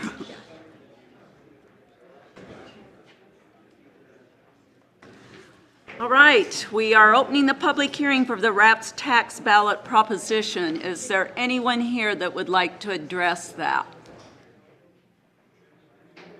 Okay, please. 2 for 1 today. She's on the overtime clock now. I'll be brief since you've heard from me once, but again, the RAPS tax has done so much good over the past 20 years. And again, I think the county council in administering that has done such a good job in making sure that money is shared appropriately throughout the county. And again, it's seed money. Again, often people provide matches, but it's really created so many great things for our community. And I think people have seen that over 20 years, and I just hope they'll support that again. I'm definitely in favor of renewing that small little percentage of sales tax that can do so much good. Thank you, Mayor Daines. I'll also be brief. I echo what Holly said, what Mayor Daines has said. I have a little restaurant in town, and I have been paying RAPS tax for 8 years, and I am so grateful to be able to contribute to the arts, the parks, the zoos, these different venues in Cache Valley. They're so important to the quality of life. And I agree again with Mayor Daines that it's just a small fraction, but what a great initiative. And I want you to know that I strongly as well support the continuation of the RAPS tax. Thank you, Mr. Ensign. Is there anyone else that would like to address this? Move to close the public hearing. Okay. Second. It's been moved and seconded that we close the public hearing on the RAPS tax ballot proposition. All in favor? Aye. Aye. Any opposed? Well, Carl doesn't even give you a chance, you know? What's that? He's on his toes. Okay, good. Get the action done. All right, on to the next public hearing, Ordinance 2022-32. An ordinance making a cost of living adjustment to the salaries of the Cache County elected officers and members of the Cache County Council. Anyone want to address that? Yes, please come up, Amy. Good evening. There in your media packet, you should have the ordinance set forth that has the new salaries with the increase of the 8% cost of living adjustment. I'm here to answer any questions that you may have. Anyone have any questions for Amy? Any comments? Okay. Thank you, Amy. Welcome. Anyone here want to address this public hearing on any of this? Oh, man. I thought that they'd be just as excited. Yeah. Pitchforks and torches. Yeah. Well, I'll move to close the public hearing. I'll second that. Okay, Dave seconded. It's been moved and seconded that we close the public hearing for ordinance 2022-32. All in favor? Aye. Aye. Any opposed? All right, I think there's a couple items where that finishes our public hearings. A couple items we need to go back on. I don't know if these people are here, Brennan's though. here. Brennan? She's here. Okay, all right, there you are. Brennan is the director of the Cache County Library, and she's going to give us a committee report. Brennan is awesome, by the way, and does a great job for us at the library. Oh, well, thank you. Yeah. Just a quick little report on the library. It's been pretty exciting. We've seen our numbers increase across all of our areas. We have close to 3,000 accounts now, which includes family and individuals. So that's more. There's more people that use the library than just the numbers that we have. We've seen 400 new accounts opened just this year, which is doubled from this time last year. So we are seeing like a need for our county library, and people want it, and people are using it. We have two types of programming that we do. We have a summer reading program, which was very successful this year. We had 282 participants of children ages 3 to 12. I was only expecting 150, so it was very exciting to nearly double that.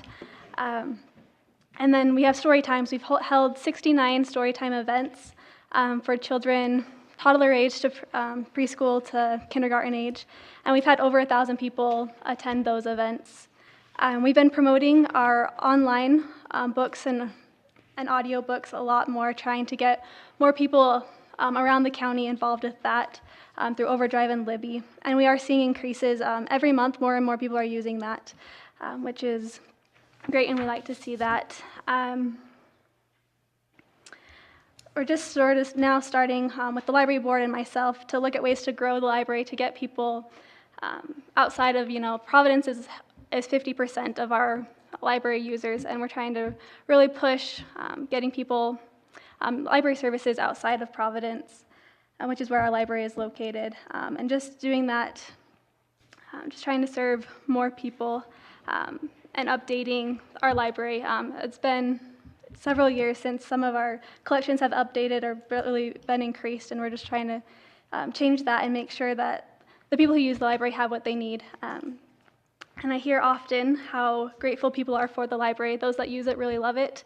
And I would love to see more people have access to learning materials and the information that they need. Any questions for me? You say, it's located in Providence, so obviously that's why Mm-hmm. most of the patrons are from Providence. Yes. But have we talked at all about having satellite libraries or mobile services, things like that? There's never been a huge conversation. Since I've only been the director for 2 years, and in that time I've seen, there's been little discussions, but there's never been like a real plan set for what the future of this library will look like. And I'm hoping that we can have those conversations soon and really start figuring out what the role of the Cache County Library will be for Cache County. Thank you. They don't have the bookmobile and anything anymore? Let's bring it back. Gas prices? Bring it back, so I'll have something to do in a couple months. I'm going to drive the bookmobile around. That was quite a discussion a few years ago. Yeah. That's something we'll have to talk about here in the future, I guess, council. Brennan, there is though participation on the ebook kind of things, I right, was from gonna- all yeah. over the county, right? There is, yeah. Providence is only 40% of our ebooks, so there's more county usage online than there is in person. All right, any other comments or questions for Brennan? Is it Brennan or Brennan? Brennan. Brennan. Okay, thank you, Brennan. Thank you for being here. All right, do we have Chief Hammer here? Doesn't look like he's here, so we'll pass him up then. All right, let's go on to items we don't have any Board of Equalization matters. So we're on to item 10, pending action. Ordinance 2022-26, an ordinance amending County Code Chapter 2.70, Agriculture Protection Area Advisory Board. Okay, and that is me. Yep. Okay, so as you recall, I have two different agricultural boards, and I know that that can get confusing. So this one is the one that is set in state code, the Agriculture Protection Area Advisory Board. And while we have it at ordinance, while I was working on the other board, I stumbled across that our ordinance needed to be updated because it is the county council who is supposed to appoint this board and be in charge of it rather than the county executive according to state code. So I made those changes. And in the original document I sent you, I put in a little gray box what the reference was to that code so that you would know that I wasn't just making up stuff. Right now I have produced a substitute, which should be this one that's on your iPads. It has both blue and red. So the blue is the additional changes, and many of these were made by John Luthi. Some technical things that needed to be changed, a few changes to grammar or capitalization that we wanted to change and I had missed. There was one thing that I changed that was a little different, if I can find the page. Okay, originally we had that a Cache County employee could serve as secretary of the board if you look under 2.70.30 officers. And I thought, it'd just be easier if they could contract, whoever the members of the board could contract that person, because that's what we do with other stuff. The water board contracts, the library board, we contract the secretary services out, and it's inexpensive. So that's a substantive change that I made there, and the others are pretty much just technical things. So the Protection Area Advisory Board, having this in place doesn't mean we need to get the board together right now. We can have this in code so that when somebody comes and wants to put their land in an agricultural protection area, it goes to this board, and then at that point we can put that board together. What it does is it allows them to be able to keep it in the ag zone and not get rezoned without their permission, and it also affords some protection from eminent domain is the basis of what this board does. So I would, because we've already seen this, I'm going to ask that we accept substitute 1 of ordinance 2022-26. Well, Gina, I've read. That's Go a ahead. motion. Yeah. I'll second that. Yeah, I'll make the motion. He's seconded it. I agree with it. Well done. Thank you. Thank you. Okay, it's been moved and seconded that we adopt ordinance 2022-26, an ordinance amending County Code Chapter 2.70, Agricultural Protection Area Advisory Board. All in favor? Aye. Any opposed? Very good. Thank you. Now we're looking at Resolution 2022-25, a resolution establishing the creation of an agricultural advisory board. Committee. Okay, good. I think that's what we call Yep. it. We went back and forth on the names. Okay, committee, Okay, yes. yep. Thank you. So this isn't something that's required. This is something that we talked a little bit about in our Ordinance and Policy Review Committee, and I felt this was something that we needed to have. We had kind of something similar years ago, and I wanted to restart it, but it was really onerous on who we had to have on this board, and in getting some feedback actually from a legislator and a local ag and talking to other people, decided to just kind of redo the whole thing to make it more simple. So this would be a board that advises the council directly on agricultural issues. And if you look in there, it tells you what the function is, land uses that impact agriculture, ways to preserve and enhance agriculture in Cache County, any other issues that we request. And as you can tell tonight, there's an intense interest in preserving agriculture. And as we are losing our ag experts on this board, because we're losing Gordy, we just have Dave left, and we're going to need as a council, you guys will need, because I'm leaving, somebody to advise you on ag issues. And so I thought this would be a good idea. What it would be comprised of, 2 representatives of livestock producers, 1 grower of crops, 1 producer of locally grown products for local consumption, 1 representative of local ag processing, 1 representative of ag supplies, equipment, and non-finance services, 1 representative of local agriculture finance services company, and 2 ag producers representing a diversity of various ag commodities in the county. And then the committee can appoint up to 5 non-voting members to help assist and advise them in what they're doing. And I then listed who they might turn to for assistance or help. And that list was originally in the original one that was in our that we had. I think it was in our CODA resolution. That's who the members of the board were. But as you can see, it's kind of an onerous group and hard to get that many together. So we slimmed it down. I have that this council will appoint the members of the committee. It's a 3-year term.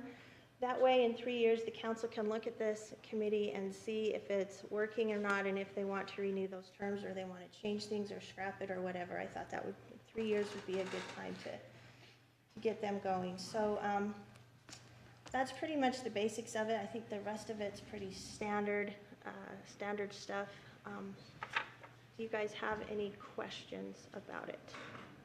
The only question I have is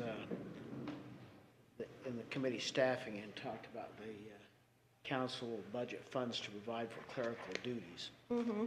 You know, we're sitting here talking about a $2 million deficit in our budget.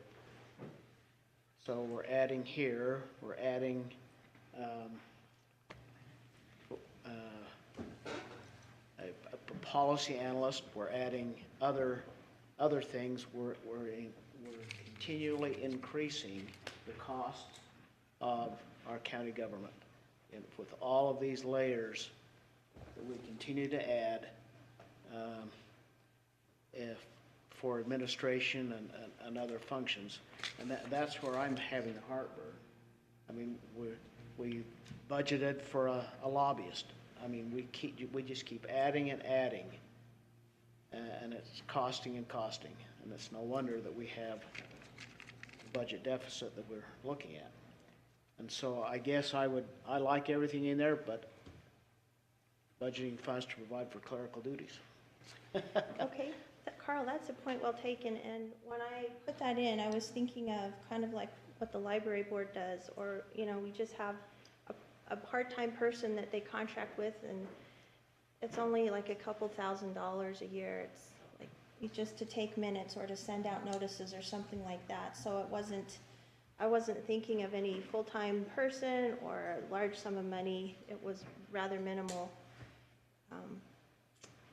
That was the idea. There's actually already a budget an agricultural budget set aside of $6,000 that has just disappeared in the past couple of years, and I don't know what it's been spent for. but it was basically set aside for things like this. So, but I know what you're talking about. And then all these things, I don't think we should add. I think we should shift. I think we should shift. You know, I don't think all these, we don't need more. We just need to shift what's currently used. You gotta be careful when you do that, though. Yeah. Anyway, and so that's what we, that's how we'll have to really look at the budget.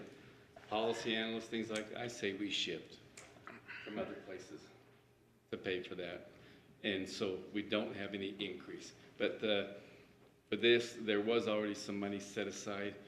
I think this will be set up again. It's a committee just to advise the county council on, I would love to have had this committee together when the original committee for open space was being organized, so that some of these representatives could definitely go into there and then come back and say, hey, here's the feedback, and keep us abreast of things. So, but even at that, I'm actually very much in favor of this. I am too, except for 7A.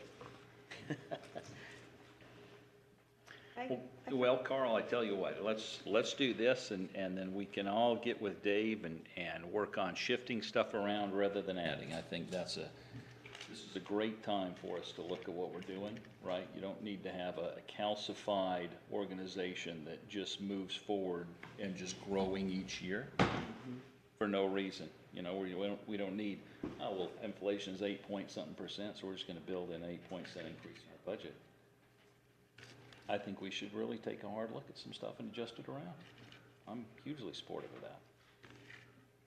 Like there has been for the past several years, I don't know whether it's in there this year, haven't seen it, but there was a $6,000 line item for agriculture. There was, and that would be way more than enough. That's been in there the past several years. Have some And minutes. if we lowered that to, you know, a couple thousand or something like that, and even at that, I don't see it this here being used too dramatically. Paul, are you suggesting we not act on forming a committee right now? No, I'm just saying, if we form this, there was that $6,000 line item in the budget, but we can definitely look and adjust other areas. I think there's a lot that we can. I'm okay with it except for that. I think it'd only be like $2,000. I forgot to print out, I talked to a water guy, I forgot his name. Nathan Dawn. Yeah, he told me, maybe I look him up in my phone. I asked him how much they pay for their secretary, and then I also asked Megan what she charges for the library board. How about if we take that out of it, and then we'll figure out down the road how to shift, and we can use money that's already there, but let's not put it into code. We're going to require that. Well, then I move that we take out the word shall and put the word may. Okay. And then that's up to whatever council wants to decide. Yeah, I'd go with that.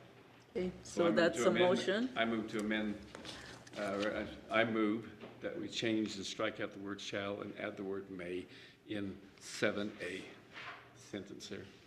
Okay. And that's a second by you, Carl. Okay.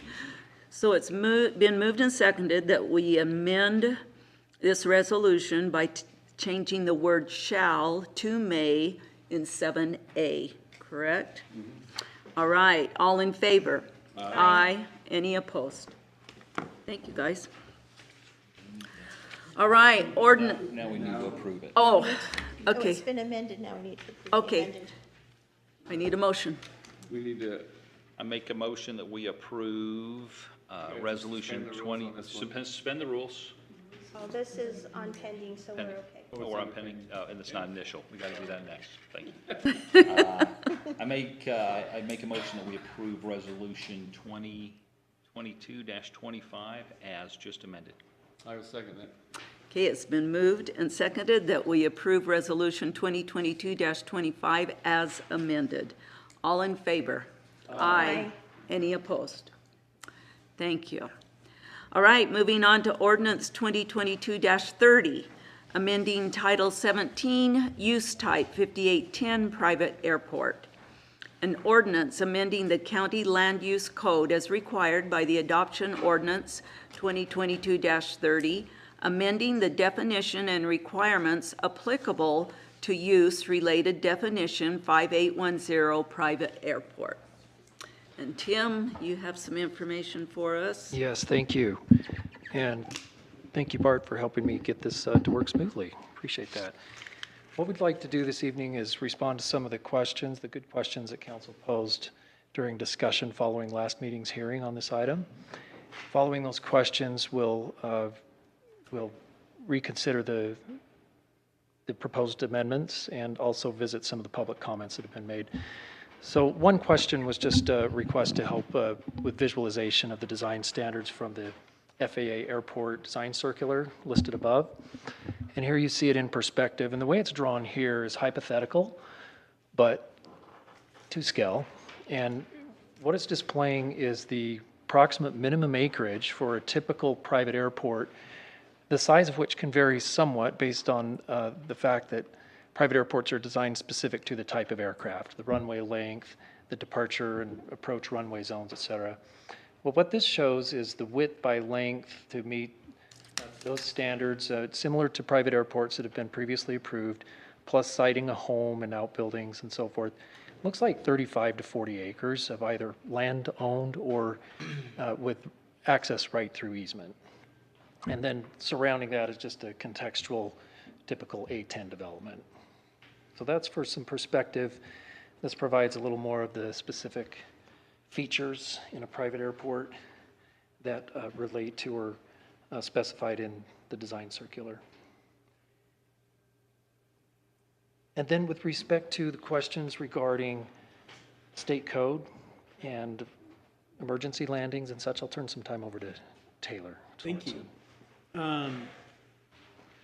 So as you may know, federal law does not regulate private airports. The FAA does not regulate them, and state code is fairly terse on the subject as well. There's only a couple of restrictions here. So listed up here, 1A is actually in relation to emergency landings. So the landing you're taking off of an aircraft on or from the lands or waters of another without consent is unlawful. That's just your standard trespass language, except in the case of a forced landing. A forced landing would be an emergency, a mechanical problem, or some other issue that causes the aircraft to land in an area that they don't intend. But then again, it does provide that if any damages are caused, then it prescribes liability. And then a provision about student pilots. They're not allowed to land in any area without the knowledge of the operator or the instructor or the school. And then last, the use of private landing fields must not impose a hazard upon the person or property of others. So Tim and I have had discussions with different members of the public and different interested parties about this provision. And my sense is that this was really written to be a catch-all provision to allow a lot of leeway for local entities, local political subdivisions to craft their ordinances the way that they want. What constitutes a hazard is open to interpretation. And so one of the benefits of having it be a little bit wider, of a more vague standard, is it allows something like the Planning Commission, when considering an application for a permit, to look at it more holistically and look at the totality of the circumstances rather than saying, you know, X amount of feet, it's approved, X minus one no, because there's potentially issues that were brought up where someone could build a house. You know, if the runway protection zone has to be 1,000 feet, if at 1,005 feet someone builds their home, you know, that could potentially be dangerous as well, even though they're technically out of the runway protection zone. So by crafting the legislation this way, it does allow more leeway for our administrative body and our quasi-judicial body and the Board of Adjustments to make that determination of what is actually a hazard and what is actually not. Can you go back to that law for a minute? Okay, so I have a question, Taylor, if you're, I didn't mean to cut you off, I'm sorry. You're fine. And thanks for being here, by the way, it's nice to have you. It's my pleasure. So, 2 questions. Except in case of a forced landing, there's nothing to back that up. So if somebody lands, you can't call the police, they're not gonna get cited, right? It's not a misdemeanor or something like that. If someone lands on your property? Yeah. Or, so if someone trespasses on your property? If they land an airplane on your property without your consent, is that? That would be trespass, so you can. That would be trespassing. You can call the police. You can call the police There's on that, also okay. a civil suit that you can do for trespass. So there's a couple different avenues that a person could address that, that issue. Okay, and what about B, the use of private landing fields must not impose a hazard upon the person or property of others? People that live around the, I'll just say that the Holyoke Airport have been sending us emails showing pictures and showing us their concerns that they feel that that is a hazard. And so since that law was passed in 2016, has the county done anything to protect them because they obviously feel there's a hazard? My point being, that was already in place. Do we need to do more? Because it seems like nothing happened to protect them or address their concerns despite the fact that's in state law. Does that make sense? Sure, and I can understand where you're coming from, that this issue has been ongoing. The county did revoke their conditional use permit based on the changed circumstances of a house being built within the runway protection zone. And in the Utah Code, in the Aeronautics Act, 7210-120, a person who fails to comply with the requirements of this part is guilty of a Class B misdemeanor. So if it's an egregious enough violation, if someone can really show that someone is really operating their aircraft in a hazardous manner and causing a real, genuine danger, then at that point we could refer it to have the person make a criminal complaint that could be referred to our office. Okay, thank you. Does hazardous manner include coming down over a roof, too close, just so that they can hit their airport runway? Generally, pilots have different standards that they have to abide by in their training of different operating floors and ceilings that they're supposed to abide by. I can't opine on, whether or not something qualifies as hazardous. That would be a question, a central question in that debate. But if someone feels that it is egregious enough, they can file a report with the sheriff, and that would be referred to our office. Okay. All right. I got a question for you. It keeps talking about aircraft, and in here it mentions aircraft. Is that fixed wing aircraft? So it refers to all aircraft, but there is a provision in this same act that allows county executive of any county to issue permits authorizing an aircraft to land or take off from designated county roads and other property for air ambulances, pesticides applicators, or other aircraft under contract for a public utility for inspection, maintenance, installation, operation, construction, or repair of any property owned or operated by the public. So I'll finish my question. Are helicopters aircraft? Yes. So you're going to tell me you need 40 acres to land a helicopter? No. What kind of pilot is that? That's a real poor pilot. So helicopters. So there's no way I will vote for this if that includes helicopter. Okay. Helicopters do not use landing strips. Right. But you're saying, what you're dealing out with and everything, all this distance and 40 acres and all that. I'm sitting there going, that isn't making a hill of beans sense to me. I would just clarify. We have agricultural, helicopters that are spraying and they're landing at different places, and I'm sitting there going, this isn't making sense. I think this should say fixed wing aircraft or something.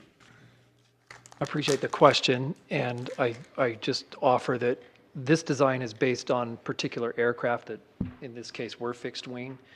And I don't know the 300-something page airport circular as well as others do, but it could be that there are helicopter-type aircraft standards in there as well. Yes, the rules that are for fixed wing aircraft and their approach vectors and their takeoff protection zone, landing protection zones, those are different for fixed wing aircraft than they are for helicopters.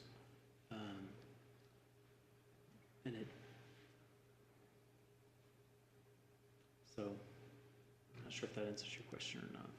I mean, if you've got a runway big enough to accommodate a fixed wing aircraft, it certainly would be less egregious to land a helicopter there than a fixed wing, and you've got leaves you plenty of space to do so. It would certainly be designed specific to the proposed aircraft that would then be authorized with other aircraft limited for landing at that private airport. But again, the provision that operating a private landing field, even if it is just a helipad, that it cannot impose a hazard on the persons or property of others, that still And the applies. distances and stuff would be different with the standards, So right? what constitutes a hazard for a helicopter is much different than what constitutes a hazard for a fixed wing aircraft trying to take off from a landing strip. So there was some language on there to possibly add on. Is that what you had, Tim? Yes, and I'll just briefly mention that following the public hearing where we had comments from at least 2 or more, follow-up requests for consideration, and you mentioned emails, or someone mentioned emails, Laura Barris, Jonathan Schill, providing input, asking for consideration, and one idea was to impose even more of a buffer surrounding the airport, limiting homes and schools and such, and another consideration to replace the runway protection zones with surface approach. These are pretty substantial proposed modifications, and that frankly would require substantial review, analysis, and many more weeks or months of study. But considering state code review and discussion, we would propose for council consideration the option to modify the ordinance as proposed to include reference to the state code section 7210.1, such that it is more apparent during a conditional use permit review that a private airport must not impose a hazard upon the person or property of others.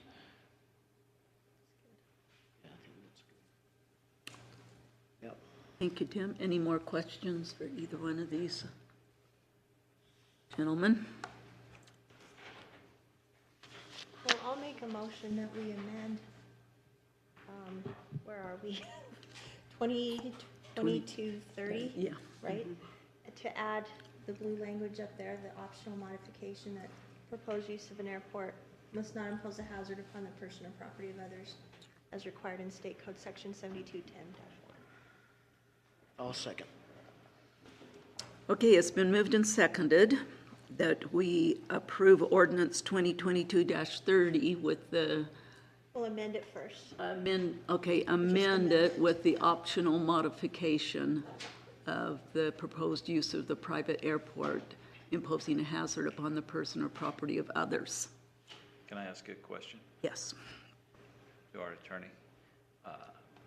Is hazard a defined term in that Yeah. statute? Yeah. Or how? That's my question. You know, Hazard is not a defined term in that Okay. statute. this is pretty Pretty squishy. broad. It's pretty vague then. Vagueness has its advantages, it has its disadvantages, and for our esteemed legislative body to decide how exactly precise you want to be. More precise can be useful, but the more precise you are, sometimes more loopholes are created. The more vague you are, the more discretion you're leaving to the decision-making bodies, such as the county, the planning commission, the Board of Adjustments. And so. All right. That's good advice. We had a motion and that was seconded to amend this. Any other questions, Paul? That was it. Okay. All in favor? Aye. Aye. Any opposed? Very good. Now we need to, I'll make a motion to approve this ordinance as amended. Second. okay, it's been moved and seconded that we approve this ordinance 2022-30 as amended. All in favor? Aye. Aye. Any opposed? Okay, very good. Thank you, Tim. Thank you. Thanks for your work on that, Tim. All right, moving on. We're getting there, guys, we're getting there.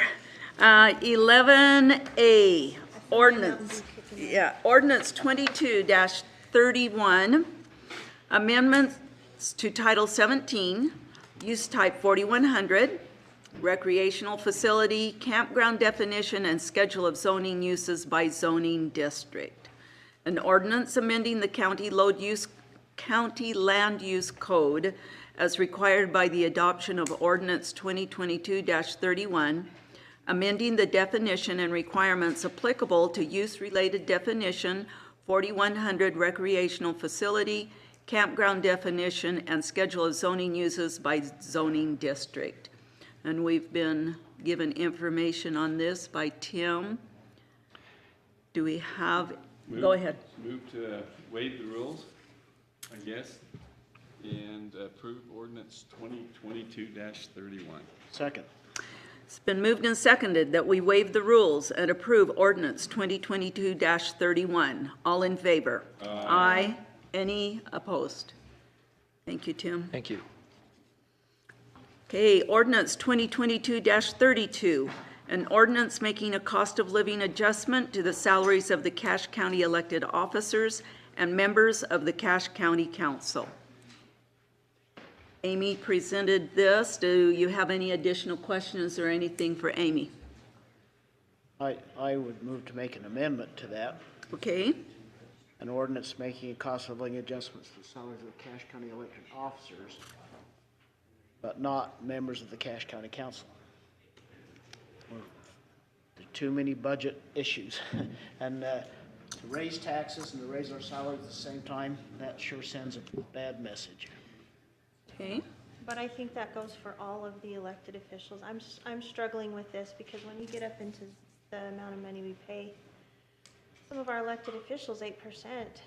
It's a good Well, $8,000 or more, and when we're trying to cut budget costs to fill a $2 million shortfall, I'm really struggling with that. If we want to give maybe, just, I don't know, I was thinking maybe something across the board for everybody, but I don't know what that would be, but we're trying to cut costs, like you said. Is it really necessary? I'm struggling with it for all of us, for every elected official. All right, Amy. I just have Who's gonna give the other side of the story? I just have a quick comment for you to consider. So some of the elected officials did not receive an adjustment at the beginning of the year as well. But also I want you to consider that making this adjustment would cost the budget $50,000 annually. And so this would be backdated to July. And so for this year, it would be about $25,000. So just for your consideration as you're talking about how much this would be costing. Thanks, Amy. That's always helpful. Mr. Gorp, what's the math on that? Just It's plenty. And I'd just like to make a comment too. I mean, I've struggled with,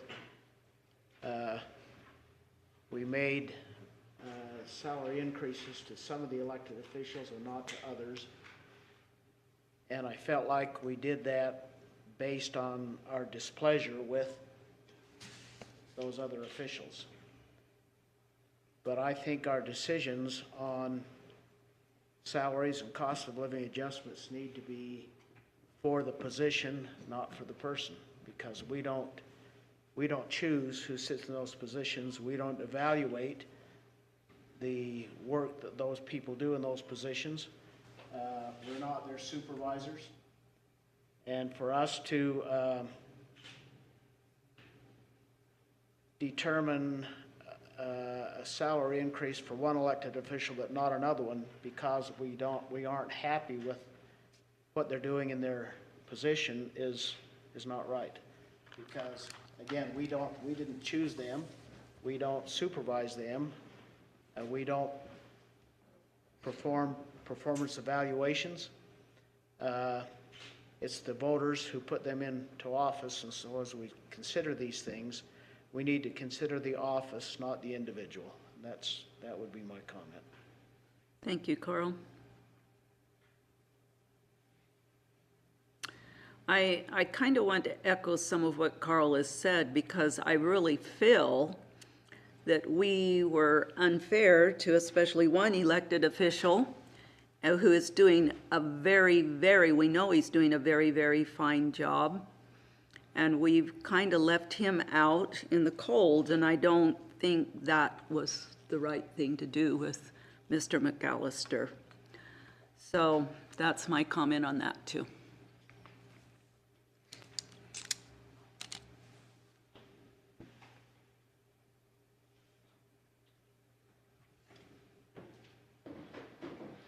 Well, we don't have to act on this tonight.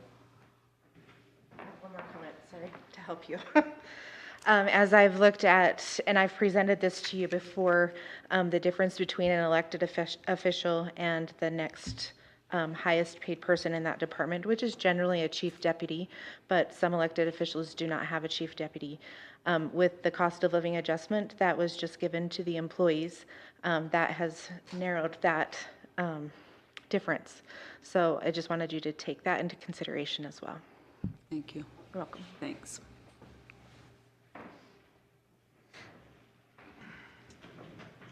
Council? I'm still struggling with how this is going to feel for some people as their cost of living has gone up and they're not getting raises for us to give raises to. I definitely don't want to give one to ourselves, but even to the other electeds. Well, but I on the other struggle hand, we've given one to all of the other county employees. We have, but people see the elected officials as different. But does an elected official go to buy gas and they say, oh, you get a discount on your gas because you're an elected official? Yeah. No, but there's some people who feel like you were elected at a certain level and you should stay at that. Now, I don't necessarily agree with that, but my point is that they just see it differently and that it looks like we're, giving out money to our buddies or whatever, and I'm just struggling with that. I'm having a hard time with that one.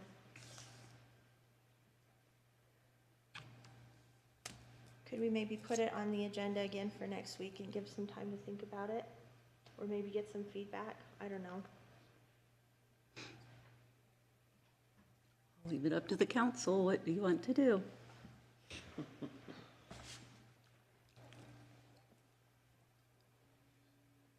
Paul, do you have a comment?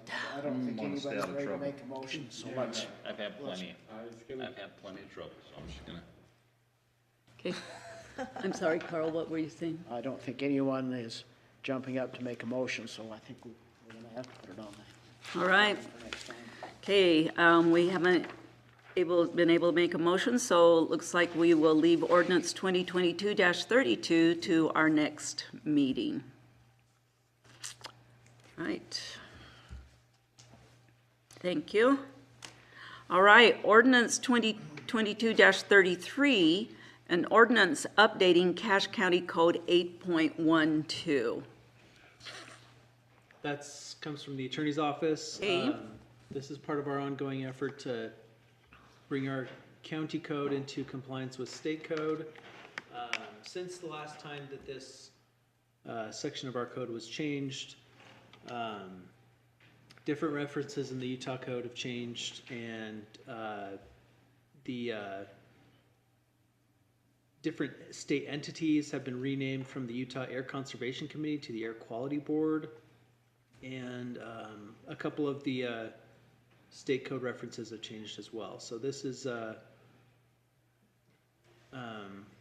just bringing our county code into compliance with Utah. It was a big definition cleanup, I thought, wasn't it?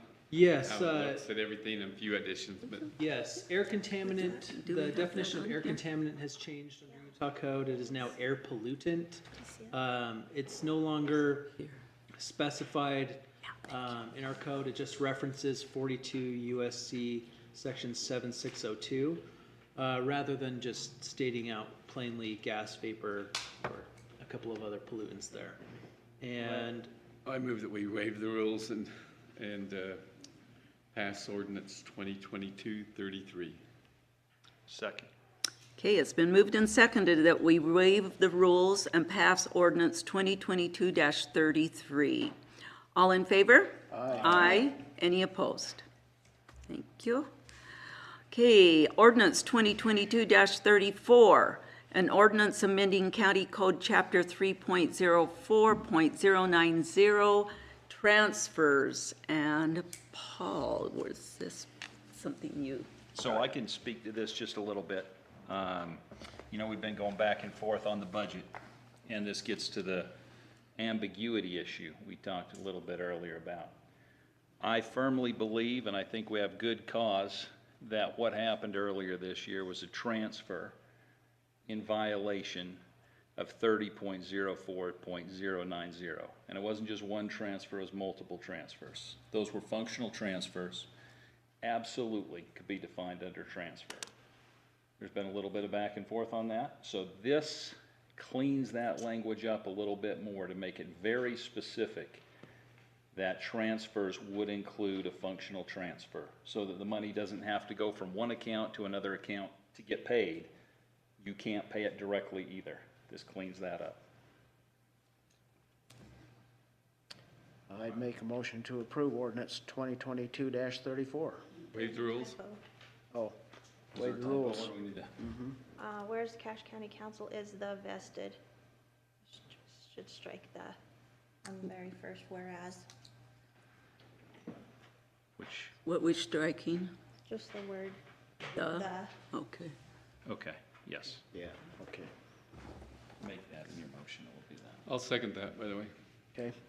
All right, so we're going to waive the rules and approve ordinance 2022-34 with striking the word "the" in the first sentence of that ordinance. All in favor? Aye. Aye. Any opposed? Okay, thank you. All right, again, Paul, discussion of support of nonprofit organizations. Great, thank you. I think what I wanted to bring before the council today, you know, there's all this talk about what government can and can't do. It's getting late.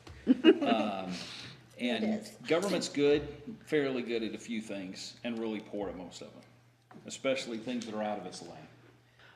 And we have some nonprofits in this valley that have been doing the yeoman's work. I mean, you really look around at what they've been able to do to house people in desperate circumstances, to provide services to people.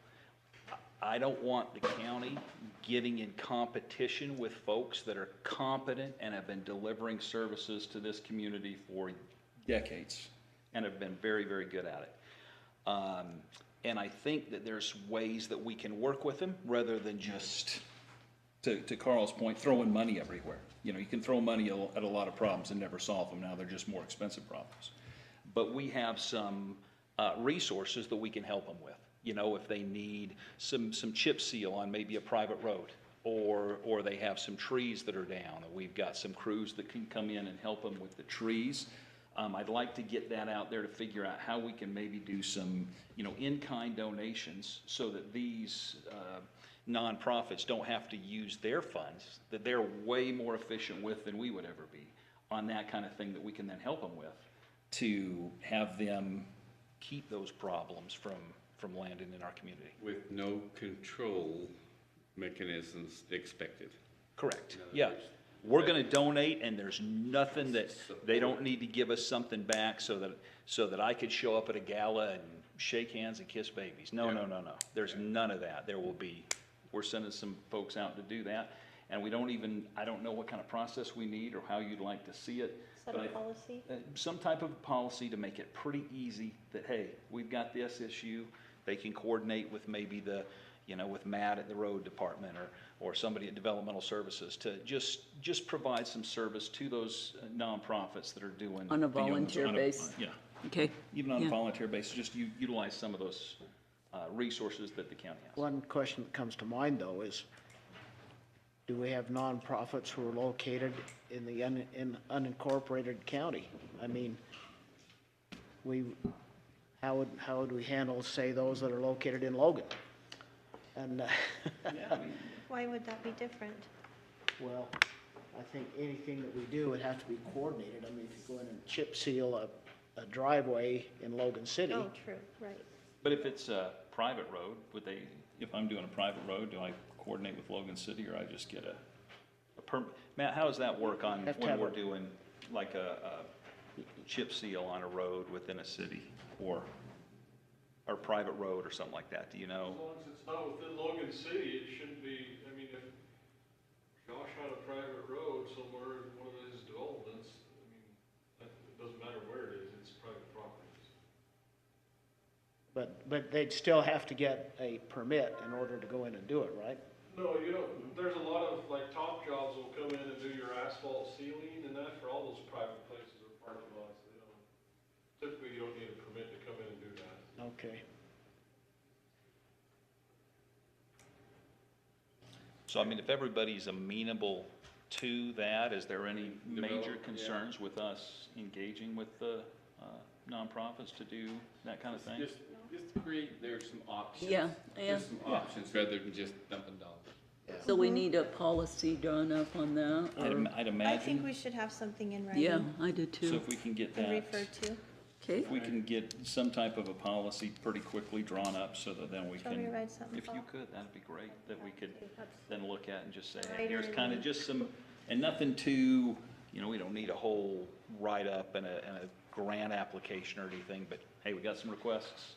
We'd love to be able to utilize these funds, and I think that really helps us not get into a competing business and strengthen, the community in a lot of ways where we're not equipped to really do it. Okay, very good. Thanks, Gina. You bet. All right, any more discussion on that? All right, moving on. Discussion on training for new council members, and Mr. Erickson wanted this put on. Mine, I was just under the kind of questioned as to what that was all about. I understand that there was one that occurred to some individuals that aren't even elected yet. I know that they're probably the only ones on the ballot, but, I think that we ought to wait till everything is settled and done before we start having any kind of training. And I think first that training should happen through the county council and UAC, Utah Association of Counties. That's some of the best training there. And then we start, going from there. And I understand that there was a training that occurred that. I went to that training. But there was, there was a couple of people that were invited and the rest of us were not. And I just kind of understand, I don't know why. Yeah, I went to that training, as did some of our other people here. And Cameron did a presentation at that training. And Nolan was there also. We were just given information on budget and how the council members, can handle budget planning and different things. But if the council doesn't agree that should continue on, or agrees that it shouldn't continue on, then we won't have it. That's something then that would be in a workshop with all of the council. And I agree with Dave. Okay. Yeah. Yep. Just pulling aside people. Yep. It can be looked at as pandering, and it's just, it's not good. Okay. I think we should do our best. If, for example, they asked me just to come and meet so they can, I'd say, no, I'm part of the council. Come to the council, we do the public's business in public. Okay. I do know that UAC too, Brandy told me she's planning on doing that new officers training a little differently at the beginning of next year, having several of them over a course of a couple weeks Yeah, and that's fine. to help. And it's a great training. I don't know if you guys ever did it. They have UAC has a big book. It's like this. I don't know that anyone's going to read it, but you can go look at it. And I they have read it. updated. I am so proud of you. You know, Good and job, that Barbara. copy, remember that copy of Yeah, county government? yeah. That, to me, that's That's the one. invaluable. I Yeah. loved that. I thought it was great. It's really helpful. You Yeah. can look Anyway, up that's the stuff, only so. question I had is you know, to me, it's not good. It's not just, to me, it's not good, solid business that should be done that way. I agree, All right. Dave. Yes. All right, so it sounds like training will be discontinued until after the first of the year. And if we do it, not just discontinue, but we do it as a Do it as a council. As a council. Yeah. Okay. You might want to hear from those of us who are leaving, and it's good to do. I like to listen to Cameron. You bet. Okay, thank you, guys. I appreciate your input on that. All right. Mr. McAllister, decision on truth in taxation notice. Would you like to come up and address us? And we have a deadline coming up, correct? Thank you. Yes, the deadline that we will send data is the 7th of October, which you will not have another meeting between then. The So 7th of October? is the last day that we can send information.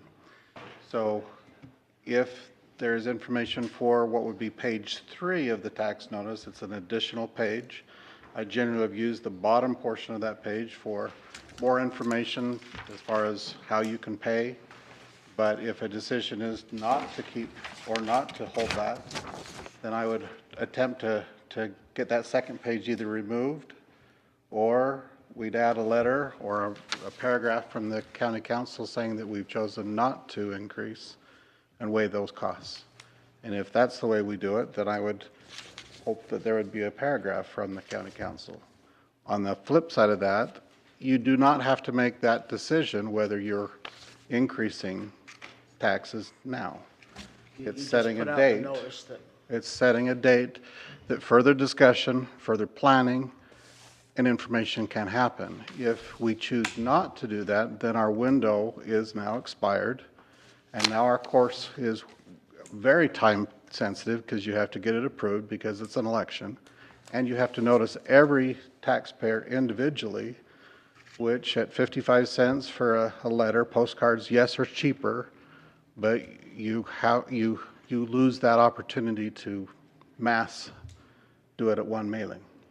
So there's both sides, and it's up to however you'd like to direct me, but we don't have time to make that decision next meeting. Council? I got one question. The budget that was given to us, it has quite a shortfall. And increase. Apparently there's a big shortfall that we're gonna have to try to come up with or something, right? I don't know, I thought we'd be presented a budget that would be a balanced budget and then we work from there. Why are we being presented a budget with a shortfall? I think it's the first time in county history that's happened. I always thought that a budget came in with, these are the options to bring a balanced budget. Am I? Yeah, a couple of points of clarification maybe. To my understanding, if you go back decades, 20 years maybe, a little bit more than that, budgets were often presented to council not balanced. It's not required that they be presented balanced. When a budget is balanced, it can be balanced with totally just current revenues, or it can be balanced with using fund balance, appropriation of fund balance. And so that's the way the budget actually is Now, I also remember some being presented to us, and it wasn't, that we did have a shortfall, but what was also presented to us is that this is how they presented that we make up the shortfall.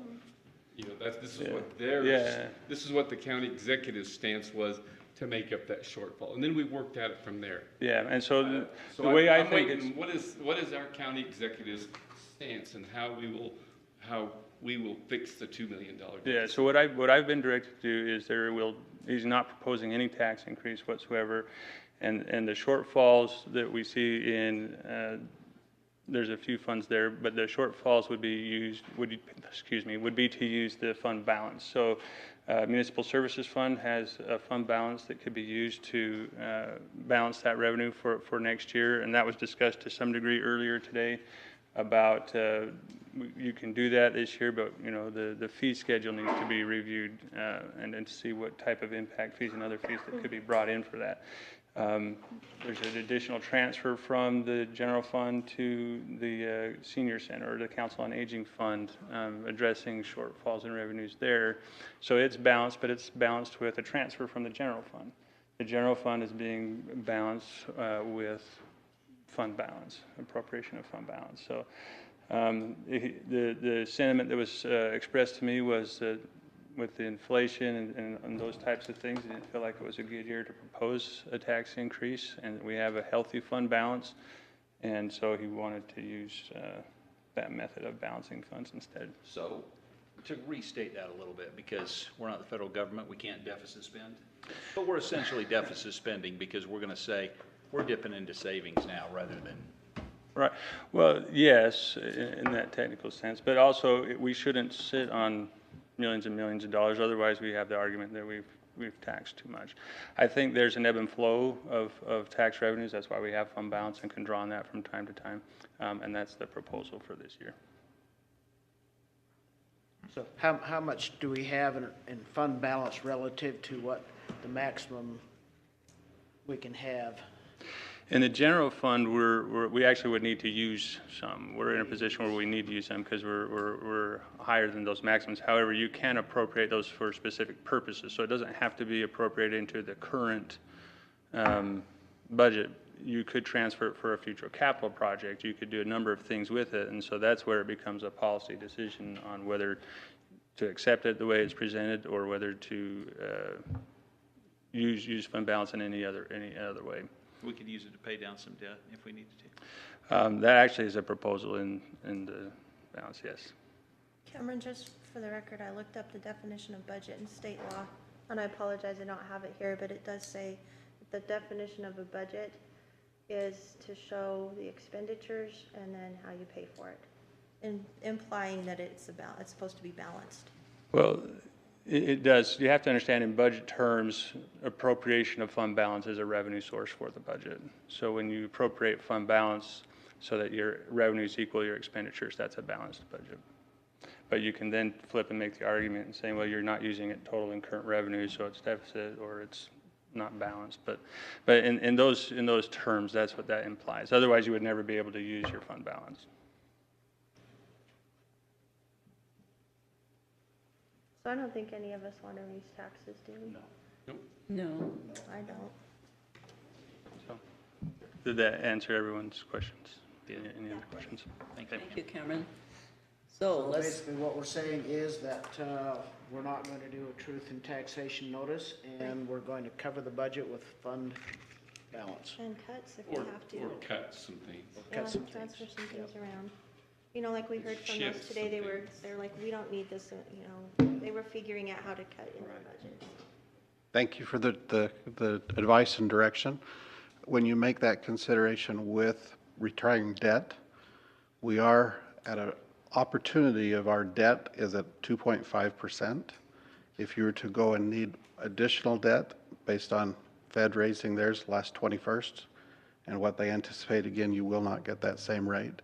So bear that in mind as you make those decisions, is where we spend that money, that we do it wisely. It would not be wise to pay something off only to get a new loan at a much higher rate. For sure.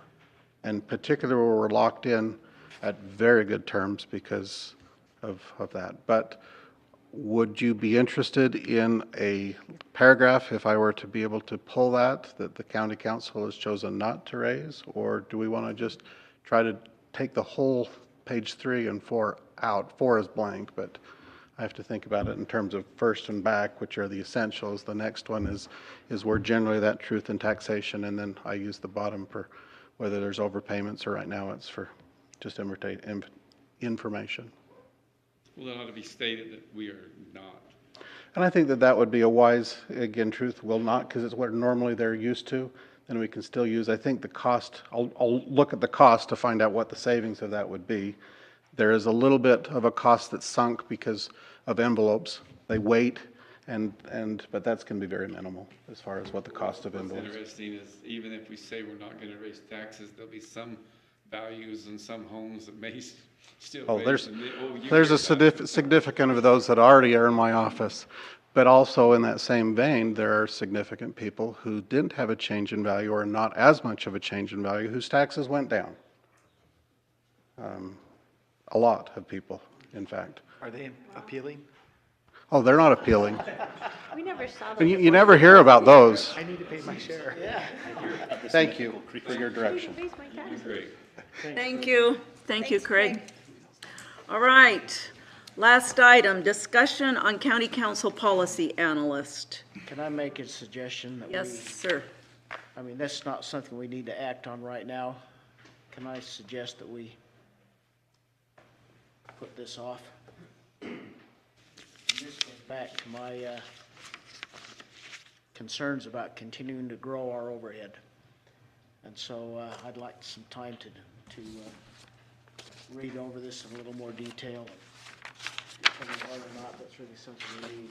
And I wish we didn't have a lobbyist we're paying too. Hey. Were you here? You weren't here when we discussed that. I think you might benefit from watching the video where we talked about what he does and how important it is to the county.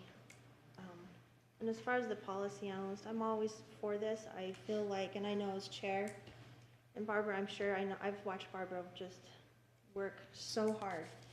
We need somebody to help us. And in all the growth that we've seen in the county since this has started, since we became a council form of government, the council has never got anybody to help them. We just have part of Janine, which is lucky to have because she's amazing. We need somebody to help us out, to help us get information, to all the things that are listed there, I think are important. And I was even going to suggest adding something else. I talked to a friend of mine on the Salt Lake County Council about what his policy analyst does. Of course, they're bigger. Each one of them has a policy analyst, as do some other counties, but his can represent him, doesn't vote, but like if there's a committee meeting, he can come and give the opinion, Arlen's opinion on something so that they know what it is if he's not able to be at the meeting. I thought that might be a helpful thing for us to add, and also to add in that this person works for the council, that it's really important to have that separation so that it is just a council person, not beholden to any other elected official or anybody else, just the council. Those are the two suggestions I was going to make. Paul, did you have, I was going to say, I would just like to say I think we need a policy analyst. Right now, here we have Paul, we have Gina. They've written, ordinances, policies, whatever, on their own time, trying to bring things into accordance to what we need, when if we had a policy analyst, they could be doing that for us and bring that to us. They could work closely with the legal department, they could work closely with the policy and ordinance review, and a lot of that time that these two have been spending on that, and I know others have, could be put to maybe better or different use than what, they're using their time now. Whether it's full-time or part-time, that's something I think we need to decide, but I am definitely in favor of a policy analyst for us. I see us growing the size of government. Yeah, I understand what you're saying, Carl. So, Go ahead, Paul. I'm just gonna say this. Okay. I think we could do both, Carl. I think we could get a policy analyst, and I think we can fund it at no increased FTE to the county. I think we could do that. And that's what I'm in favor of too. Me three. You would reassign somebody to take that role. I'm gonna let you say that, Carl. I'm not gonna say that. And that'll be part of our budget when we start working with budgets. Now that we've got one. now that we've Well, finally got one. Yep. I wouldn't be opposed if it doesn't increase the FTE and doesn't increase the cost. Okay, that's the discussion. What do we want to do with it? Do we want to take it on to next meeting, or how do you guys? We'll keep talking. I think we It'll keep be talking. part of our Just keep discussion talking? As we're doing the 2023 budget, it's Okay. gonna be part of our discussion. I think All right. I think it'll be, here's how we fund it in the Okay. 2023 budget, but everything else that I saw there from a job description and things, I think is great, so. What do Okay. you think of the stuff I suggested adding? Are you guys in favor of that? Yes. Okay. All right, so I'm not going to fill out any requisitions or anything for a while then. Thank you, Amy, for helping us with that and getting that information out. Amy, did you write that up for us? Yeah, it was really good. Okay. Okay. Thank Okay. you, thank you, thank you. All right, we've already discussed this, right? Yeah. Okay, so I'll get that taken care of. All right, thank you. We're on now to other business. Cash, Cheese, and Dairy Festival, Thursday, September 29th, which is coming up very soon through Saturday, October 1st. The USU Homecoming Parade, Saturday, October 8th. And Janine, if you'll take my name off there, I have another obligation. The USU Homecoming Parade. I'm gonna be gone too. Okay. Get to another council. Okay, thank you, David. And then the UAC Annual Conference, November 15th through the 17th in St. George. And do we have any changes on that? Okay, very good. Council yes. You know that it's a date change, correct? The what? It's normally Wednesday, Thursday, Friday. Yeah. Not that. So it's is it Tuesday, Wednesday, Thursday? Thank you for pointing that out.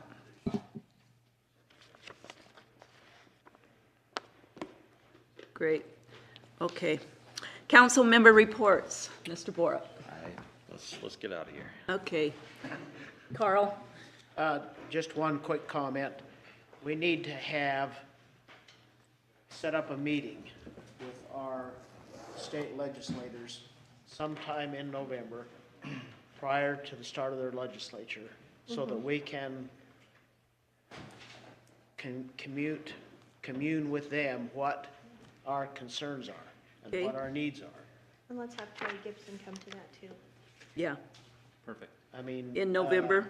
I talked to Casey about that, and he's all in favor of it. I talked to Dan about that, and he's in favor of it.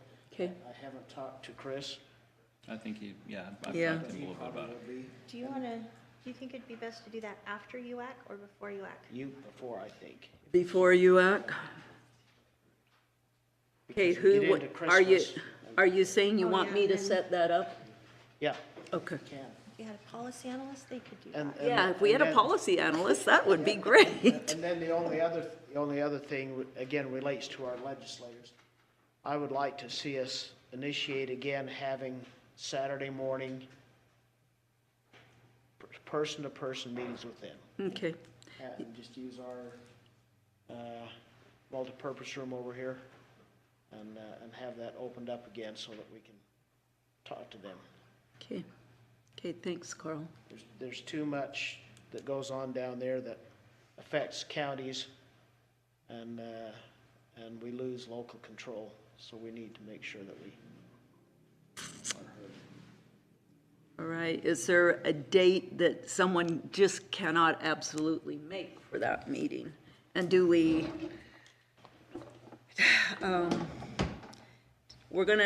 will we have a problem with open meeting? Yeah, we'll have to notice it. We'll have to notice it, and then we'll have to have it as a workshop, correct? Yeah, Okay. and it was suggested we have it as a breakfast somewhere. A breakfast? Is that going to, again, will we have to notice it? Yeah. Okay, Yep. We'll have a quorum. so we want a breakfast. What if we just did it Saturday, October 15th? Yeah, I'm good. Pumpkin walk will be done by then. Okay, as I might long be as, coherent. long as it's after 6 or 6 after a.m.? 7, yeah. It's a breakfast. I don't eat breakfast at 5 a.m. All right, so we're looking at October 15th. Hours after 6. I don't know what Yeah. y'all are talking. It's good. Okay. What time then, Carl? You want it 8 o'clock, 9? Yeah, let's do 8 o'clock. Yeah, 8 o'clock. Okay, we got it. All right, I'll get in touch with all those people and talk to Janine about getting it posted. Yeah, 5 if we count. I'm sorry? Yeah, If we you count guys should come too. the ferries. Ferry. Who should come, did you say? The What's new- his first name? Oh, Joel Ferry. Joel Ferry. But he's not in office anymore. They just he's elected a still- replacement for him. Yeah. Yeah. There's a little bit of a brouhaha about that. Yeah, yeah. There's some drama. That'll just be 4 of them and then council and executives. We'll need to make sure that Nolan and Gordy know about it too. I do have something that I need to Okay. ask for my report. Okay, So, and hopefully we have 3 folks here who know about this. Maybe Tim, maybe Taylor, maybe Dirk. My question is, I heard from a constituent who lives up Smithville Canyon. Dave isn't here, but you should probably call him too. About the continued issue with, we have a property up there where they're leveling the ground, but they're really, honestly, it looks like they have a gravel business, yeah. And there's concerns that that is continuing. I know we've worked with them for a long time. Can you guys tell me where we're at with that? The concerns about the gravel trucks and the road and the danger, and that they're actually operating a gravel company without, where they're not supposed to be. So, as interim director of development services, we've been working on it and chewing on it, trying to figure it all out. John Luthi has held meetings with both sides, and so we're both trying to figure out where we should land as a county. And we haven't figured that out. In fact, since the meeting last week, I haven't been able to meet with John to kind of digest it together. So, that's probably the best summary that I can provide. I don't know if you have anything I could additional. just add a little bit of detail. So, as you may know, the property owner up there also runs a Longhorn cattle ranch.